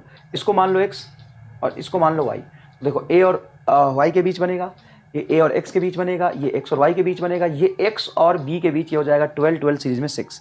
एक्जैक्टली आपका आएगा ये व्हीट स्टोन ब्रिज के कंसेप्ट से, सॉल्व हो जाएगा बेटा, कोई खास बात नहीं। अब है ये क्यूब प्रॉब्लम, ये रेसिस्टेंस में भी आता है और कैपेसिटर में भी आता है। अब इसमें तो साहब मतलब लुगांडा की भाषा में मजदूरी किया हुआ होता है। अब मजदूरी तो है लेकिन अपने को आंसर चाहिए भाई। अब आंसर याद करने का एक जबरदस्त पैटर्न बताऊंगा मैं यहाँ पे, तुम बस इतना बताओ कि इसमें कैपेसिटेंस पूछने के कितने वेरिएशन हो सकते हैं। तीन ही तरह का कैपेसिटेंस पूछा जा सकता है। एक साइड के लोन, ये रहा ए और ये बी, तो तुमसे पूछा जाता है what is the capacitance between A and B, what is the capacitance between A and B, what is the capacitance between phase diagonal हो जाएगा AC, what is the capacitance between A and D, ये है तुम्हारा body diagonal. तो किसी भी body diagonal के cross ले सकते हो आप, जरूरी नहीं है कि आप ए और डी ले, यहां से और यहां ले सकते हैं आप, इस पॉइंट से इस पॉइंट तक ले सकते हैं आप, किसी भी बॉडी डायगोनल के ले लेंगे। ये आपका फेज डायगोनल कितने बनते हैं इसमें 12, देख ले एक फेज में 2 फेज डायगोनल, 1 2 3 4 6 फेज है ऐसे, तो 6 दूना 12। और ये है तुम्हारे अलोंग साइड, किसी भी साइड के अलोंग अगर कैपेसिटर निकालोगे तो ये आएगा। अब इसमें बड़ा ही आसान सा फॉर्मेट होता है, कई बार टीचर्स को बताते भी, ऐसी बात नहीं है कि नहीं बताते हैं, मैं ही बता रहा हूँ बस, ऐसा नहीं है। कुछ चीजें दुनिया भी बताती है, हाँ कुछ चीजें मैं ही बताता हूँ बस, कुछ चीजें दुनिया में बताती है, तो ये दुनिया में भी आपको मिल जाएगा, कोई खास बात नहीं है। इसमें काउंटिंग करना होता है 1 से 7 तक और सारा आंसर आ जाएगा, मजा आ जाएगा एकदम। क्या बात कर रहे हो सर, इसमें कोई कैलकुलेशन नहीं करना, हमने तो बहुत किया था। तो तू पहले रामलाल ही तो था, युगांडा में तो था, अब तो भारत में आया तू, युगांडा से भारत पहली बार आया है, यहाँ पे देख के आश्चर्यजनक चीजें तो लगी। आंसर देखते हैं, बता ए से बी पे गिनती गिन, चल 1 से शुरू कर, 1 2, अब यहां से 1 2 लिख के सीधा नीचे जाना है, समझ, ऐसे चलना है, ऐसे चलना है, मतलब यहां लिखो फिर अगले में नीचे में चले जाओ, यहां लिखो फिर अगले नीचे में चले जाओ, फिर ऊपर जाओ, फिर अगले नीचे में चले जाओ, फिर ऊपर जाओ, ऐसा तू समझ जाएगा, 1 2 बार प्रैक्टिस करेगा तो। 1 2 फिर यहाँ पे 3, ऊपर 4, यहाँ 5, यहाँ 6 और नीचे आता 7। जहां से शुरू किया वहीं पे खत्म करना है, जहां से शुरू किया वहीं पे खत्म करना है, जहां पे शुरू किया है वहीं पे खत्म करना है, वहीं पे खत्म करना है।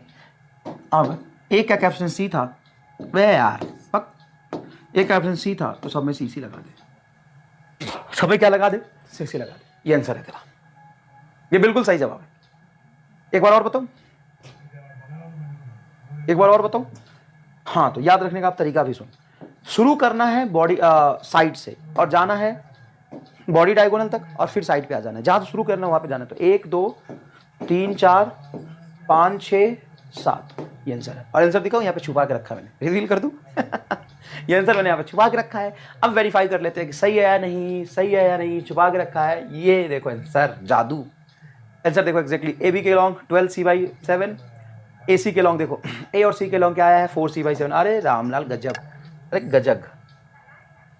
और रेसिस्टर में क्या होगा, इसी का उल्टा, गिनती यहां से शुरू कर लेंगे, 1 2 3 4 5 6 और 7 ऊपर, रेसिस्टर में इसका उल्टा हो जाएगा, है ना। तो रेसिस्टेंस में मैं कम पढ़ाऊंगा, ये सारी चीजें आप रिलेट कर लेंगे, मैं रिलेट कर देता हूं। चलो अगर मैं बात करूं रेसिस्टेंस ए बी के क्रॉस, रेसिस्टेंस AC के क्रॉस और रेसिस्टेंस AD के क्रॉस। ठीक है भाई, तो गिनती कहाँ शुरू करना है? गिनती सर नीचे शुरू करना है, यहाँ से गिनती शुरू होगा 1 2 3 4 5 6 और 7। ये रेजिस्टर का हो जाएगा। कैपेसिटर रेसिस्टर एक दूसरे के जस्ट क्या होता है? उल्टा होता है। चलो ये सवाल देखो, APMT 2015 अब पैरेलल प्लेट। अच्छा, कैपेसिटर बहुत इंपॉर्टेंट सेक्शन है साहब, खूब सारे सवाल पूछे जाते हैं, इसलिए आपको मैंने यहाँ पे एक लेक्चर एक्स्ट्रा अकोमोडेट किया है। आज के लेक्चर में करंट इलेक्ट्रिसिटी स्टार्ट हो जाना चाहिए, लेकिन अपन एक दिन एक्स्ट्रा करेंगे। एक दिन से कोई फर्क नहीं पड़ता, क्योंकि पोखरिया साहब भी तो सेट होकर बैठे हैं, कहाँ नीट का नोटिफिकेशन दे रहे हैं। एक लेक्चर मुझे दे दो मालिक, मैं तुम्हें PhD इन फिजिक्स दूंगा। तुम मुझे एक लेक्चर दो, मैं तुम्हें PhD इन कैपेसिटर दूंगा। आओ देखते हैं। Parallel plate air capacitor has capacitance. Parallel plate air capacitor had capacity. Distance of the separation is d. Distance of the separation is plate between is d and potential difference is v. Potential difference दोनों plate के बीच में v. Applied between the plates. Force of attraction between the plate of the parallel plate air. Force of attraction. Force of attraction क्या होगा? देखो, अगर potential drop v है और difference d है, तो अंदर में जो नेट इलेक्ट्रिक फील्ड आएगा वो होगा तुम्हारा v by d। क्या बात कर रहे हो सर? हाँ, पोटेंशियल इलेक्ट्रिक फील्ड यही तो होता है, E is equal to minus d V by d है। तो यहाँ से यहाँ तक पोटेंशियल डिफरेंस तुम्हारा V दिया है और डिस्टेंस D दिया है, तो V बाई डी हो जाएगा, ये नेट है। लेकिन जब फोर्स लिखोगे तो ये होगा तुम्हारा Q into V, sorry Q into E. ये जो इलेक्ट्रिक फील्ड लिखेंगे ये वन प्लेट का लिखेंगे, नेट नहीं लिखेंगे। अगर नेट जितना है एक प्लेट की वजह से उसका आधा आएगा, तो ये हो जाएगा तुम्हारा electric field V by two d. और चार्ज को Q को क्या लिख सकते हैं अपन? CV। Capacitance C into V दिया हो तो उसकी चार्ज को CV लिखेंगे, तो क्या आ जाएगा बोलो? CV square. देखो CV square by two D, ये आ जाएगा तुम्हारा force. CV square by two D, CV square by two D. देख कहाँ है? CV square by two D answer आ गया। बस यहाँ पे लॉजिक ये था। AIPMT 15 में बच्चे ने गलत इसलिए कर दिए थे कि इलेक्ट्रिक फील्ड उन्होंने V बाई डी ले लिया था, हालांकि V बाई डी वाला ऑप्शन ही नहीं कहीं। हाँ ये है ना, CV स्क्वायर बाई डी, ये गलत हो जाएगा। Option number 30 is correct. क्योंकि देखो नेट इलेक्ट्रिक फील्ड जो भी होगा ना, उसमें दोनों प्लेट का कंट्रीब्यूशन है, लेकिन फोर्स अगर एक प्लेट की वजह से दूसरे पे निकालोगे तो एक ही इसका ही फोर्स इस पे लगाएगा। खुद प्लेट अपने पे फोर्स नहीं लगाता है, खुद प्लेट अपने पे फोर्स नहीं लगाता है। ये तुम्हारा नीट 18 में पूछा है। The electrostatic force between the metal plate of an isolated parallel plate capacitor C having charge Q and area A is, having charge Q and area is. तो फोर्स लिखोगे बेटा, तो फोर्स मैंने तुम्हें सिखाया है, एक प्लेट का electric field sigma upon epsilon not into 2 और दूसरे का चार्ज Q। बस Q को क्या लिख सकते हैं अपन? सिग्मा A लिख सकते हैं। तो ये हो जाएगा तुम्हारा सिग्मा स्क्वायर, सिग्मा A लिखोगे सिग्मा स्क्वायर A बटा 2 एप्सिलॉन नॉट, ये हो गया तुम्हारा फोर्स। इसीलिए तो यहाँ पे प्रेशर निकाल लेते हैं अपन sigma square by 2 epsilon not. चल बता, चार्ज Q है, एरिया A है, तो चार्ज Q और एरिया A के टर्म्स में चार्ज Q, अच्छा ये भी लिख सकता हूँ मैं, ऐसा भी तो कर सकते हैं। चार्ज Q के टर्म्स में लिखना है तो सिग्मा स्क्वायर को लिख सकते हैं Q square by A square. Sigma बड़ा होता है टोटल चार्ज बटा एरिया, तो Q square by A square. तो ये जो Q square by A square, A से एक कटेगा तो ये आएगा Q square by 2A epsilon not. This is the force. This force does not depends upon separation between the plates. ये चार्ज का होल स्क्वायर बटा इसका एरिया इंटू एप्सिलॉन नॉट पे डिपेंड कर रहा है, तो दोनों प्लेट के बीच में डिस्टेंस पे डिपेंड नहीं कर रहा। तो पहला आंसर आ जाएगा independent upon the distance between the plates. Distance between the plates कहाँ आ रहा है बेटा इसमें? हाँ सुनना ध्यान से, हाँ पोटेंशियल के टर्म्स में अगर बात करोगे, अगर तुम कहोगे कि पोटेंशियल डिफरेंस है V, पोटेंशियल डिफरेंस है कैपेसिटर प्लेट का V और कैपेसिटेंस है C, अब इस पे फोर्स बताओ। तो अगर ये पोटेंशियल गिवन होता तो आप फोर्स लिखते F is equal to Q into E, और इलेक्ट्रिक फील्ड में आपका आ जाता V by D. Electric field में आ जाता आपका V बाई डी। ठीक है, अब ये force inversely proportional to d होगा। जितना ज्यादा विड्थ बढ़ाओगे, जितना ज्यादा विड्थ बढ़ाओगे, इलेक्ट्रिक फील्ड उतना कम होता जाएगा, तो ये होगा। लेकिन यहाँ पे पोटेंशियल नहीं दिया हमने, पोटेंशियल पता ही नहीं, चार्ज दिया है। अब प्लेट पे कुछ भी हो जाए चार्ज क्यू रहेगा, चाहे उस प्लेट को यहाँ रखो, यहाँ रखो या यहाँ रखो, चार्ज क्यू रहेगा। और इसका एरिया ए है, तो फोर्स का फॉर्मूला रहा है Q square by 2 epsilon not. अगर चार्ज क्यू दिया हुआ है तो जो फोर्स होगा वो प्लेट्स के डिस्टेंस के बीच में डिपेंड नहीं करेगा। आइए नीट 2017 का सवाल देखें। A capacitor is charged by a battery. The battery is removed and another identical uncharged capacitor is connected. Okay, no issue. A capacitor, मान लो कैपेसिटेंस C है इसका, इसको V बैटरी से चार्ज किया, तो V बैटरी से चार्ज करने के बाद इस पे चार्ज कितना जाएगा? सर V पोटेंशियल की बैटरी से चार्ज करो तो चार्ज हो जाएगा CV और एनर्जी हो जाएगा half CV square. Done done done done. इस पे प्लस CV और उधर हो जाएगा माइनस CV, इस पे प्लस CV और इधर हो जाएगा minus CV, right? Okay. And another identical uncharged capacitor is connected in parallel. इसको चार्ज कर लिया, बैटरी को हटाया हुआ तब ना, कैपेसिटर चार्ज भी था battery, the battery is remove. अच्छा बैटरी हटा लिया तो कैपेसिटर पे जितना चार्ज आ गया था वो रहेगा। अब इस कैपेसिटर को यहाँ लाया, जिस पर चार्ज था प्लस से भी माइनस से भी, उसको एक अनचार्ज कैपेसिटर से जोड़ दिया। मतलब इसकी कैपेसिटेंस तो सी है लेकिन पोटेंशियल डिफरेंस क्या है, वी है, सॉरी जीरो है, इसको जोड़ दिया। Then connected in parallel, then total electrostatic energy of the resulting system. Resulting system की टोटल इलेक्ट्रोस्टैटिक एनर्जी क्या होगा? तो टोटल इलेक्ट्रोस्टैटिक एनर्जी से पहले कॉमन पोटेंशियल निकालते हैं। कॉमन पोटेंशियल क्या होगा साहब? कॉमन पोटेंशियल की वैल्यू होती है C1V1 plus C2V2 divided by C1 plus C2। इसका CV बोल क्या है? चार्ज। CV इधर पॉजिटिव चार्ज लेंगे, ये तो इधर तो न्यूट्रल है, प्लस 0 डिवाइडेड बाई 2C। तो C से C कटेगा, ये आ जाएगा V/2। मतलब एक प्लेट का पोटेंशियल ड्रॉप होगा V/2। अब एनर्जी लिखोगे तो हाफ C V/2 का होल स्क्वायर और इंटू 2 कर दो। इंटू 2 क्यों कर दे सर? इंटू 2 इसलिए करो क्योंकि दो कैपेसिटर है। कितने कैपेसिटर है? 2, तो इंटू 2 कर दो। तो ये हो जाएगा तेरा हाफ C V/2 का होल स्क्वायर, 2 से ये 2 कटेगा, ये होगा CV²/4। मतलब ये फाइनल एनर्जी बचेगा। इनिशियल एनर्जी क्या था? CV²/2। फाइनल एनर्जी क्या है? CV²/4। मतलब आधा हो गया, decreases by a factor of 2। अच्छा इसमें MR स्टार बताऊं तो MR स्टार सबसे पहला यही है कि सवाल को पढ़ के सीधा सॉल्व मत किया करो, सोचो। और अगर तुम सॉल्व कर भी लिए, आंसर भी निकाल लिए, फिर भी ये सोचने में कोई बुराई नहीं है सर क्या MR स्टार। अच्छा इसमें कोई MR स्टार सोच के बता सकता है तो फटाफट बताओ। अगर तुम MR स्टार सोच के बता पाए तो तुम्हें हक है लिखने का, तुम्हें हक है लिखने का। PhD in physics, I am Sakaram PhD in physics, I am Ramlali PhD in. तो क्या आप यहां पे MR स्टार सोच पा रहे हैं? बिना कैलकुलेशन के सवाल पढ़िए, उसके साथ ऑप्शन पढ़िए, ऑप्शन में MR स्टार छिपा हुआ है, ऑप्शन में ही MR स्टार का सोच छिपा हुआ है। सीधा ऑप्शन पढ़ के डायरेक्ट आंसर दे सकते हैं आप। अगर आप सोच पा रहे हैं तो आप कह सकते हैं कि सर बाकी छोड़ो, डॉक्टर तो I am PhD in physics. आइए बताते हैं, सवाल पढ़िए। कैपेसिटर को चार्ज किया, बैटरी से चार्ज करके दूसरे कैपेसिटर से जोड़ दिया। जब दूसरे कैपेसिटर से जोड़ोगे तो पहले कैपेसिटर का पोटेंशियल भी, दूसरे कैपेसिटर का पोटेंशियल 0। क्या चार्ज फ्लो करके आएगा? किस लिए? चार्ज बराबर करने के लिए, पोटेंशियल बराबर करने के लिए। पोटेंशियल बराबर करने के लिए चार्ज फ्लो क्या आएगा? और वायर में अगर चार्ज फ्लो करा, सुन मेरी बात, अगर वायर में चार्ज फ्लो करा तो एनर्जी लॉस होगा। अब साहब कह रहा है इंक्रीज, ओए पागल है क्या? ये कह रहा है इंक्रीज, अबे पागल है क्या? अरे ये कह रहा है कांस्टेंट, पागल है क्या? ये आंसर होगा नीट 2017। तो ये क्या बुराई है यार? ये क्या मैं यहां पे युगांडा वाली मजदूरी करता हूं, ये करूं फिर ये करूं फिर ये करूं फिर ये करूं, क्यों करूं? पता ना मैं क्यों करूं, मुझे साफ साफ आंसर समझ आ रहा। चलो नेक्स्ट देखो, ये सवाल कई बार आईटी में पूछा जा चुका इस तरह के सवाल, और नीट में पूछा जा चुका सवाल। समझिएगा क्या कह रहा है। ये कह रहा है network of 4 capacitor of capacitance C2C 3C। देख इधर, ये C2C एंड 3C कनेक्टेड है, and C4 is 4C are connected at a shown in a figure. Then ratio of charge on C2 and C4। ये रहा C2 और ये रहा C4। भाई साहब पन्ने भर देते बच्चे, पन्ने भर देते, घर की दीवार भर देते हैं, घर की पूरी दीवार भर देते हैं सवाल को सॉल्व करने के लिए। अबे यार क्यों कभी कभी अपने आप से पूछना, मैं ही क्यों। चल इधर ये रहा C1 C2 C3, ये है तेरा C2C C3। देखो इधर ये हो जाएगा C2C 3C और ये 4C, ये पोटेंशियल V। मैंने आपको पहले ही बताया था पैरेलल कॉम्बिनेशन होता ही नहीं। सीधा आप कह सकते हैं कि यहां पे जो पोटेंशियल ड्रॉप है डायरेक्टली इस 4C पे है, तो यहां पे जो चार्ज आएगा Q बराबर CV हो जाएगा। सवाल पढ़ लीजिए एक बार, तो हो जाएगा आपका C की वैल्यू 4C इंटू V, तो ये हो जाएगा 4CV। तो 4C4 पे जो चार्ज आएगा वो आएगा 4CV। Charge on C4 is 4CV। अब इस 2C पे चार्ज लिखना तुम्हें, और यहां पे पोटेंशियल अगर मैं 0 मानता हूं तो यहां पे पोटेंशियल V हो जाएगा इस बैटरी की वजह से, ये 0 और ये V।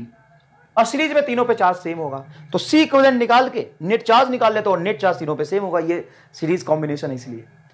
तो 2C और C का सीरीज कॉम्बिनेशन बोलिए, ये हो जाएगा आपका 2C/3।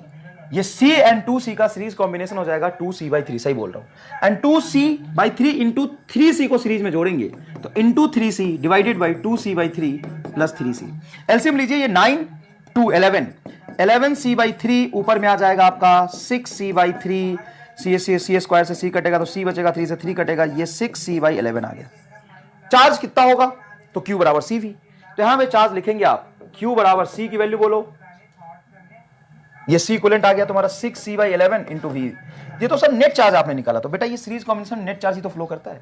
इन दोनों का चार्ज का रेशियो देखोगे तो ये हो जाएगा चार्ज का रेशियो 6 से 4 कैंसिल करोगे 3c/2, 2 मल्टीप्लाई 11 तो 3/11 आ रहा है। नहीं सॉरी, ये 11 मल्टीप्लाई ऊपर में 3 नीचे 2, 22, 11 मल्टीप्लाई 2 22, तो 3/22 आंसर आ रहा है। ये सर 3/22। नेक्स्ट देखिएगा बेटा, बहुत फेमस सवाल है नीट 2016 का। यहाँ पे बच्चे फिर से पूरी दीवार भर देते हैं सवाल को सॉल्व करके। अरे भाई साहब पन्ने कम पड़ रहा है क्या? एकदम मतलब रायता फैला देते हैं पूरे कॉपी में। ही अबे पागल, चल देख यहाँ पे सॉल्यूशन। ये रहा बैटरी, ये रहा 2 माइक्रोफैराड, ये रहा 8 माइक्रोफैराड। मैंने तुम्हें समझाया है, पहले सवाल को पढ़ो। When switch is turn to position 2 on position 2, मतलब पहले पोजीशन 1 पे है तो ये पूरा चार्ज हो गया है। फिर जब इसको 2 पोजीशन पे ले जाएंगे तो परसेंटेज लॉस ऑफ एनर्जी क्या होगा? मेरी बात सुनना अच्छे से। पहले निकालो कि इसके पास कितनी एनर्जी स्टोर है। तो इनिशियली इसके पास एनर्जी स्टोर होगी, ये बैटरी इसके साथ ये बैटरी कैपेसिटर के साथ डायरेक्टली कनेक्टेड है।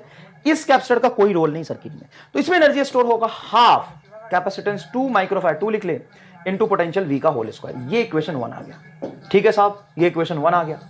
अब बाद में क्या करा कि इसको यहां जोड़ दिया, तो इसको यहां जोड़ दिया, मतलब ये है तेरा 2 माइक्रोफैराड और ये इसके लॉन्ग कैपेसिटेंस आ गया तुम्हारा V, और इसको जोड़ दिया है 8 माइक्रोफैराड से। इस 8 माइक्रोफैराड का पोटेंशियल कितना था? 0। 8 माइक्रोफैराड का पोटेंशियल कितना था? 0। अब तुम यहां पे कॉमन पोटेंशियल मत निकालो, कॉमन पोटेंशियल निकालोगे तो दीवार भरेगा।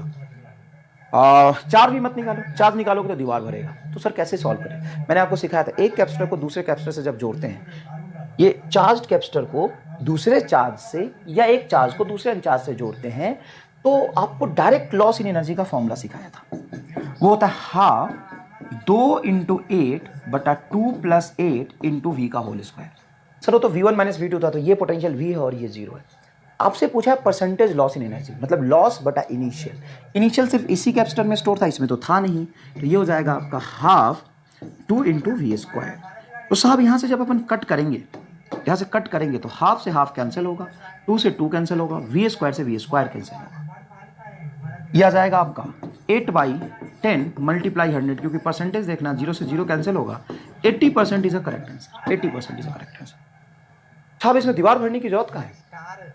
कंसेप्ट समझेंगे ढंग से तो मैंने हर एक चीज बहुत ही सिस्टमैटिक ढंग से आपको बताया, एकदम सेपरेट करके बताया। ऐसे सवाल नीट में खूब सारे पूछे जाते हैं, तो चलो एक कर लेते हैं। ये कैपेसिटर, ये बैटरी, ये कैपेसिटर, मैंने बताया था सब पे चार्ज और कैपेसिटेंस दे दिया है। तुम्हें अगर एक पॉइंट का पोटेंशियल देके दूसरे का पूछे, या ए और बी के बीच में पोटेंशियल डिफरेंस पूछे, तो तुम्हें क्या करना है? एक से चल के दूसरे पे जाना है और चलते समय सर्किट को रीड्रॉ करना है और आपको सबको बैटरी बना लेना है। तो कैपेसिटर का प्लस चार्ज यहाँ पे, माइनस चार्ज यहाँ पे, तो ये होगा हायर पोटेंशियल, ये लोअर, तो ऐसा बैटरी बनेगा। और ये खुद बैटरी है तो रहने दो, यहाँ पे निगेटिव चार्ज, यहाँ पे पॉजिटिव चार्ज, तो ये बैटरी बनेगा। ये टर्मिनल आपका ए और ये टर्मिनल आपका बी। अब हमें यहाँ दोनों के बीच में पोटेंशियल ड्रॉप निकालना है, तो V बराबर होता है Q/C। V बराबर होता है Q/C। Q बोलो 10, C बोलो 2, तो ये हो जाएगा 5 वोल्ट। ये आपका 8 वोल्ट था और ये हो जाएगा आपका पोटेंशियल 20/1, मतलब 20 वोल्ट। अरे Q/C इज पोटेंशियल। अब A से चल रहा हो तो A का पोटेंशियल यहाँ पे मान लो V है। VA से इधर कूद के जाओगे तो हाई से लो जाने पे कम होगा -5 वोल्ट, लो से हाई जाओगे तो +8 वोल्ट, और लो से हाई जाओगे तो +20 volt is equal to VB। और आपको निकालना है VA - VB, तो इस VB को यहाँ ले आओ तो ये हो जाएगा VA - VB is equal to 28। ये 28 - 5, तो 28 - 5 23, उधर जाएगा तो -23। कैलकुलेशन फिर भी आप चेक कर लीजिएगा, -23 वोल्ट इज करेक्ट आंसर, कोई खास बात नहीं। अच्छा, कुछ ऐसे सवाल पूछे जाते हैं जो मैंने आपको पहले करा दिए, फिर से एक बार करा देता हूँ। ये कैपेसिटर है, ये कैपेसिटर है, ये की है। Find charge flows through the capacitor, sorry, find charge flow through the keys, find charge flowing through the keys. ये की से कितना चार्ज फ्लो किया है व्हेन की इज क्लोज्ड। जब भी इस की को क्लोज करूंगा तो इससे कितना चार्ज फ्लो करेगा। सबसे पहली बात ये समझिए, इस कैपेसिटर पे यहाँ पे प्लस चार्ज है, यहाँ पे माइनस है, यहाँ पे प्लस, यहाँ पे माइनस है। इसका खुद का चार्ज है 20 माइक्रोकूलम, इसका खुद का चार्ज है 30 माइक्रोकूलम। अभी कह रहा कि जब मैं स्विच क्लोज कर दूंगा तो चार्ज तो रीडिस्ट्रीब्यूट होगा, किस लिए? चार्ज बराबर करने के लिए नहीं, पोटेंशियल बराबर करने के लिए। तो वो बराबर पोटेंशियल को हम कहते हैं कॉमन पोटेंशियल। उसकी वैल्यू क्या होती है? C1 C2 plus C1 V1 plus C2 V2 divided by V1 plus V2। लेकिन डायरेक्टली अगर चार्ज दिया तो हम सिंपल लिख सकते हैं Q1 plus Q2 total charge बटा टोटल कैपेसिटेंस। बहुत आसान, बहुत आसान, एकदम अद्भुत फॉर्मूला। ये प्लस से प्लस में मैं जोड़ता हूं तो ऐड कर दो 20 प्लस 30 50 बटा इन दोनों कैपेसिटेंस 2 और 8 10, तो ये हो जाएगा 5 वोल्ट। समझ लीजिए एक बार अच्छे से। Q1 प्लस Q2 करेंगे, 20 माइक्रोकुलम, ये 30 माइक्रोकुलम, तो 30 20 50 बटा 8 2 10, 50 बटा 10 मतलब 5 वोल्ट। तो 5 वोल्ट आपका कॉमन पोटेंशियल आ गया। अब कॉमन पोटेंशियल निकाल के दोनों पे चार्ज नहीं निकालना, किसी एक पे चार्ज निकालो। तो ये 5 वोल्ट अगर कॉमन पोटेंशियल है तो इस पे चार्ज कितना होना चाहिए? तो Q बराबर होता है CV, और 20 माइक्रोकुलम और ये 30 माइक्रोकुलम, तो पॉजिटिव पॉजिटिव मिला के नेट तो पॉजिटिव बचेगा। तो C बोलो 2 और पोटेंशियल बोलो 5, मतलब 10 माइक्रोकुलम। अगर ये 10 माइक्रोकुलम है मतलब यहां से चार्ज ऐसे 10 माइक्रोकुलम फ्लो करके आया होगा। यहां पे -10 माइक्रोकुलम है, पहले कितना था? -20 माइक्रोकुलम। इस पे +20 माइक्रोकुलम, तो इस पे -20 माइक्रोकुलम। अभी -20 माइक्रोकुलम में से अब -10 ही माइक्रोकुलम बचा है, मतलब यहां से 10 कुलम गया होगा, तभी तो -20 कुलम में से सिर्फ -10 कुलम बचा है अब, मतलब 10 कुलम यहां पे प्लस में गया होगा, 10 माइक्रोकुलम। तो ये आपका आंसर आ जाएगा, नीचे से ए से बी की तरफ +10 माइक्रोकुलम गया होगा। अब देखिए, इफ चार्ज ऑन 12 माइक्रोफैराड, ये बहुत बढ़िया सवाल है, देखिएगा एक बार। Charge on 12 microfarad, charge on 12 microfarad, ये रहा 12 माइक्रोफैराड, इस 5 माइक्रोकुलम, इस पे चार्ज है 5 माइक्रोकुलम इस पे। Then find potential difference of 10 microfarad, इसका पोटेंशियल डिफरेंस क्या होगा वो पूछा है। कर पाएंगे क्या? अरे बहुत आसानी से। कैसे सर? मजदूरी नहीं करना, मजदूरी नहीं करना। मैंने तुम्हें बताया है MR स्टार कि in parallel combination, in parallel combination potential charge distribute करता है, पोटेंशियल तो सेम रहता है, इनवर्सली प्रोपोर्शनल टू कैपेसिटेंस। जिसकी कैपेसिटेंस ज्यादा है उसमें चार्ज कम, जिसकी कैपेसिटेंस ज्यादा है उसमें चार्ज कम, जिसकी कैपेसिटेंस कम है उसमें चार्ज ज्यादा। तो 12 माइक्रोफैराड इसकी कैपेसिटेंस ज्यादा है, इसमें चार्ज अगर Q है तो इसमें चार्ज हो जाएगा 2Q। बता कैसे? कैपेसिटेंस के इनवर्सली प्रोपोर्शनल होता है चार्ज, कैपेसिटेंस कम तो चार्ज ज्यादा, जितना कैपेसिटेंस कम उतना चार्ज ज्यादा। तो अगर ये Q है तो ये 2Q होगा, बता हाँ या ना। अगर तू मानता है कि लेट यहां चार्ज फ्लो कर रहा है Q, तो पक्की बात है यहां से फ्लो करेगा 2Q, तो Q plus 2Q total charge हो जाएगा 3Q। टोटल चार्ज क्या हो जाएगा बोलो? 3Q। और ये Q की वैल्यू उसने दे दिया था 5 माइक्रोकुलम, इसी पे तो चार्ज उसने 5 माइक्रोकुलम दिया है, 5 × 3 15 माइक्रोकुलम। तो सिर्फ ये देख बेटा, कैपेसिटेंस 12, चार्ज 5, कैपेसिटेंस आधा तो चार्ज डबल, तो इस पे होगा 10, 10 + 5 15, तो इस पे 15 माइक्रोकुलम इधर से चार्ज आया होगा। तो अभी चार्ज पता चल गया 15 और कैपेसिटेंस है 10, तो पोटेंशियल ड्रॉप जो होगा इस पे V on 10 microfarad, V is equal to हो जाएगा तुम्हारा Q/C, V is equal to हो जाएगा तुम्हारा Q/C। Q बोल 15 माइक्रोकुलम, कैपेसिटेंस बोल 10 माइक्रोफैराड, माइक्रो से माइक्रो कट जाएगा, 1.5 volt is a correct answer. 1.5 volt is a correct answer. समझ आया एकदम रफ्तार में, कोई खास बात नहीं है। ये सवाल देखो बेटा, एकदम रेसिस्टर वाला सर्किट का कॉपी है। ये कह रहा कि ये 6 माइक्रोफैराड, 12 माइक्रोफैराड, 3 माइक्रोफैराड, 6 माइक्रोफैराड को 30 वोल्ट की बैटरी से जोड़ दिया। तो मुझे ना इस सर्किट में ए और बी पॉइंट के बीच में पोटेंशियल ड्रॉप बताइए, है ना। ये सर्किट एनालिसिस के रेसिस्टर में भी सवाल आएगा, घबराने की जरूरत नहीं है। इसको आप कह सकते हैं कि ये दोनों सीरीज में है, हाँ सर ये दोनों सीरीज में। क्या कह सकते हैं? ये दोनों सीरीज में, हाँ ये दोनों सीरीज में। क्या ये पैरेलल में है? जरूरत क्या है? जरूरत क्या है पैरेलल कॉम्बिनेशन की? अगर ये 30 वोल्ट की बैटरी है, यहां पे तुम 0 वोल्ट अगर मानते हो तो यहां भी 0 वोल्ट होगा, यहां भी 0 वोल्ट होगा, और यहां पे 30 है तो ये +30 वोल्ट होगा, ये +30 वोल्ट होगा। जरूरत क्या है यार? अगर 30 वोल्ट है तो सबसे पहले ये बताओ 6 और 3 का C इक्विवेलेंट क्या आ जाएगा? तो 2 माइक्रोफैराड आएगा, और यहां पे 6 और 12 का 4 माइक्रोफैराड आएगा। इन दोनों को 30 वोल्ट की बैटरी से जोड़ा है, दोनों पे चार्ज निकाल लो, तो Q बराबर होता है सिंपल C भी। तो इस पर चार्ज हो जाएगा तुम्हारा Q बराबर C × V 60 माइक्रोकुलम, और इस पर चार्ज हो जाएगा तुम्हारा 4 और 120 माइक्रोकुलम।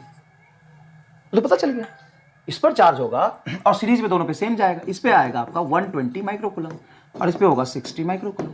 अब ए से चल के हमें बी तक पहुंचना है, तो चलो यहाँ पे पोटेंशियल मान लो कुछ बी है, तो लो से हाई जाओगे तो प्लस करोगे। देखो ये लो टर्मिनल माइनस आएगा, यहाँ पे प्लस आएगा, बैटरी का हाई है तो इधर प्लस आएगा। लो से हाई जाओगे तो पोटेंशियल को प्लस करोगे, ये हो जाएगा तुम्हारा 120 by capacitance C। Q by C तो पोटेंशियल ड्रॉप होता है। यहां से जाओगे तो ये प्लस ये माइनस, तो हाई से लो जाओगे तो पोटेंशियल को क्या करोगे, घटाओगे। हाई से लो जाएंगे, देखो हाई से लो जाएंगे पोटेंशियल को घटाएंगे, तो घटाएंगे तो लिखेंगे -60/3 is equal to VB. VB को इधर ले आएंगे, VA minus VB is equal to 60/3 मतलब 20, और ये हो जाएगा आपका ये भी 20 हो जाएगा क्या है, हाँ ये भी हो जाएगा तुम्हारा 20, तो 0 वोल्ट आ गया। कोई बात नहीं, कुछ भी आ सकता है। कितना आ गया फोटो, तो ए और बी के बीच में पोटेंशियल ड्रॉप 0 वोल्ट आ गया। करके देखा ना बेटा, 0 वोल्ट आ गया। 0 वोल्ट नहीं भी आ सकता था, ये एक इत्तेफाक था। अभी रुक जा, ये एक इत्तेफाक था, 0 वोल्ट आ भी सकता था, 0 वोल्ट नहीं भी आ सकता था। समझ में आया कि नहीं आया? तो ये तुम्हारा हमने कैप्सूल खत्म कर लिया। में 2 क्लास लग गए। आज करंट इलेक्ट्रिसिटी स्टार्ट करना था, लेकिन नेक्स्ट क्लास में हम करंट इलेक्ट्रिसिटी स्टार्ट करेंगे। एक क्लास यहाँ पे अकोमोडेट इसलिए किया है कि अब आपको कैपेसिटर का चैलेंज है, आपको कोई भी नया कंसेप्ट नहीं मिलेगा, और 90% 80% सवाल आपको नीट वाले सारे देखे हुए मिलेंगे। मैंने 19 कराया, मैंने 17 कराया, मैंने 18 कराया, मैंने 14 कराया, मैंने 15 कराया, छोड़ा कहां सवाल? सारे कंसेप्ट कराया, डायलेक्ट्रिक के सारे कंसेप्ट कराया, सब कुछ करा दिया साहब, सब कुछ करा दिया। तब सवाल करिए, थोड़ा सा समय मैंने ज्यादा लिया आपका, लेकिन सब कुछ करा दिया। ठीक है, नेक्स्ट लेक्चर में हम करंट इलेक्ट्रिसिटी स्टार्ट करेंगे। धन्यवाद।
కంప్యూటర్ ఎగ్జామ్ రాస్తాను నా ఫ్రెండ్ గారు ఎక్కడ ఉన్నారా అంటే టెస్టింగ్ ఉన్నారా అని అంటాను ఎక్కడ రానంటే టీచింగ్ ఉన్నారా అని అంటాను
సర్వర్ బొంబాయిలో ఈ సర్వర్ చైనాలో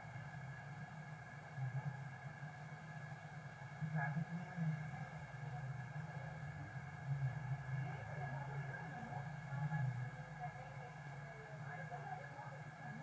చెప్పిన ఇస్తాను ఇస్తాను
పనిచేస్తుంది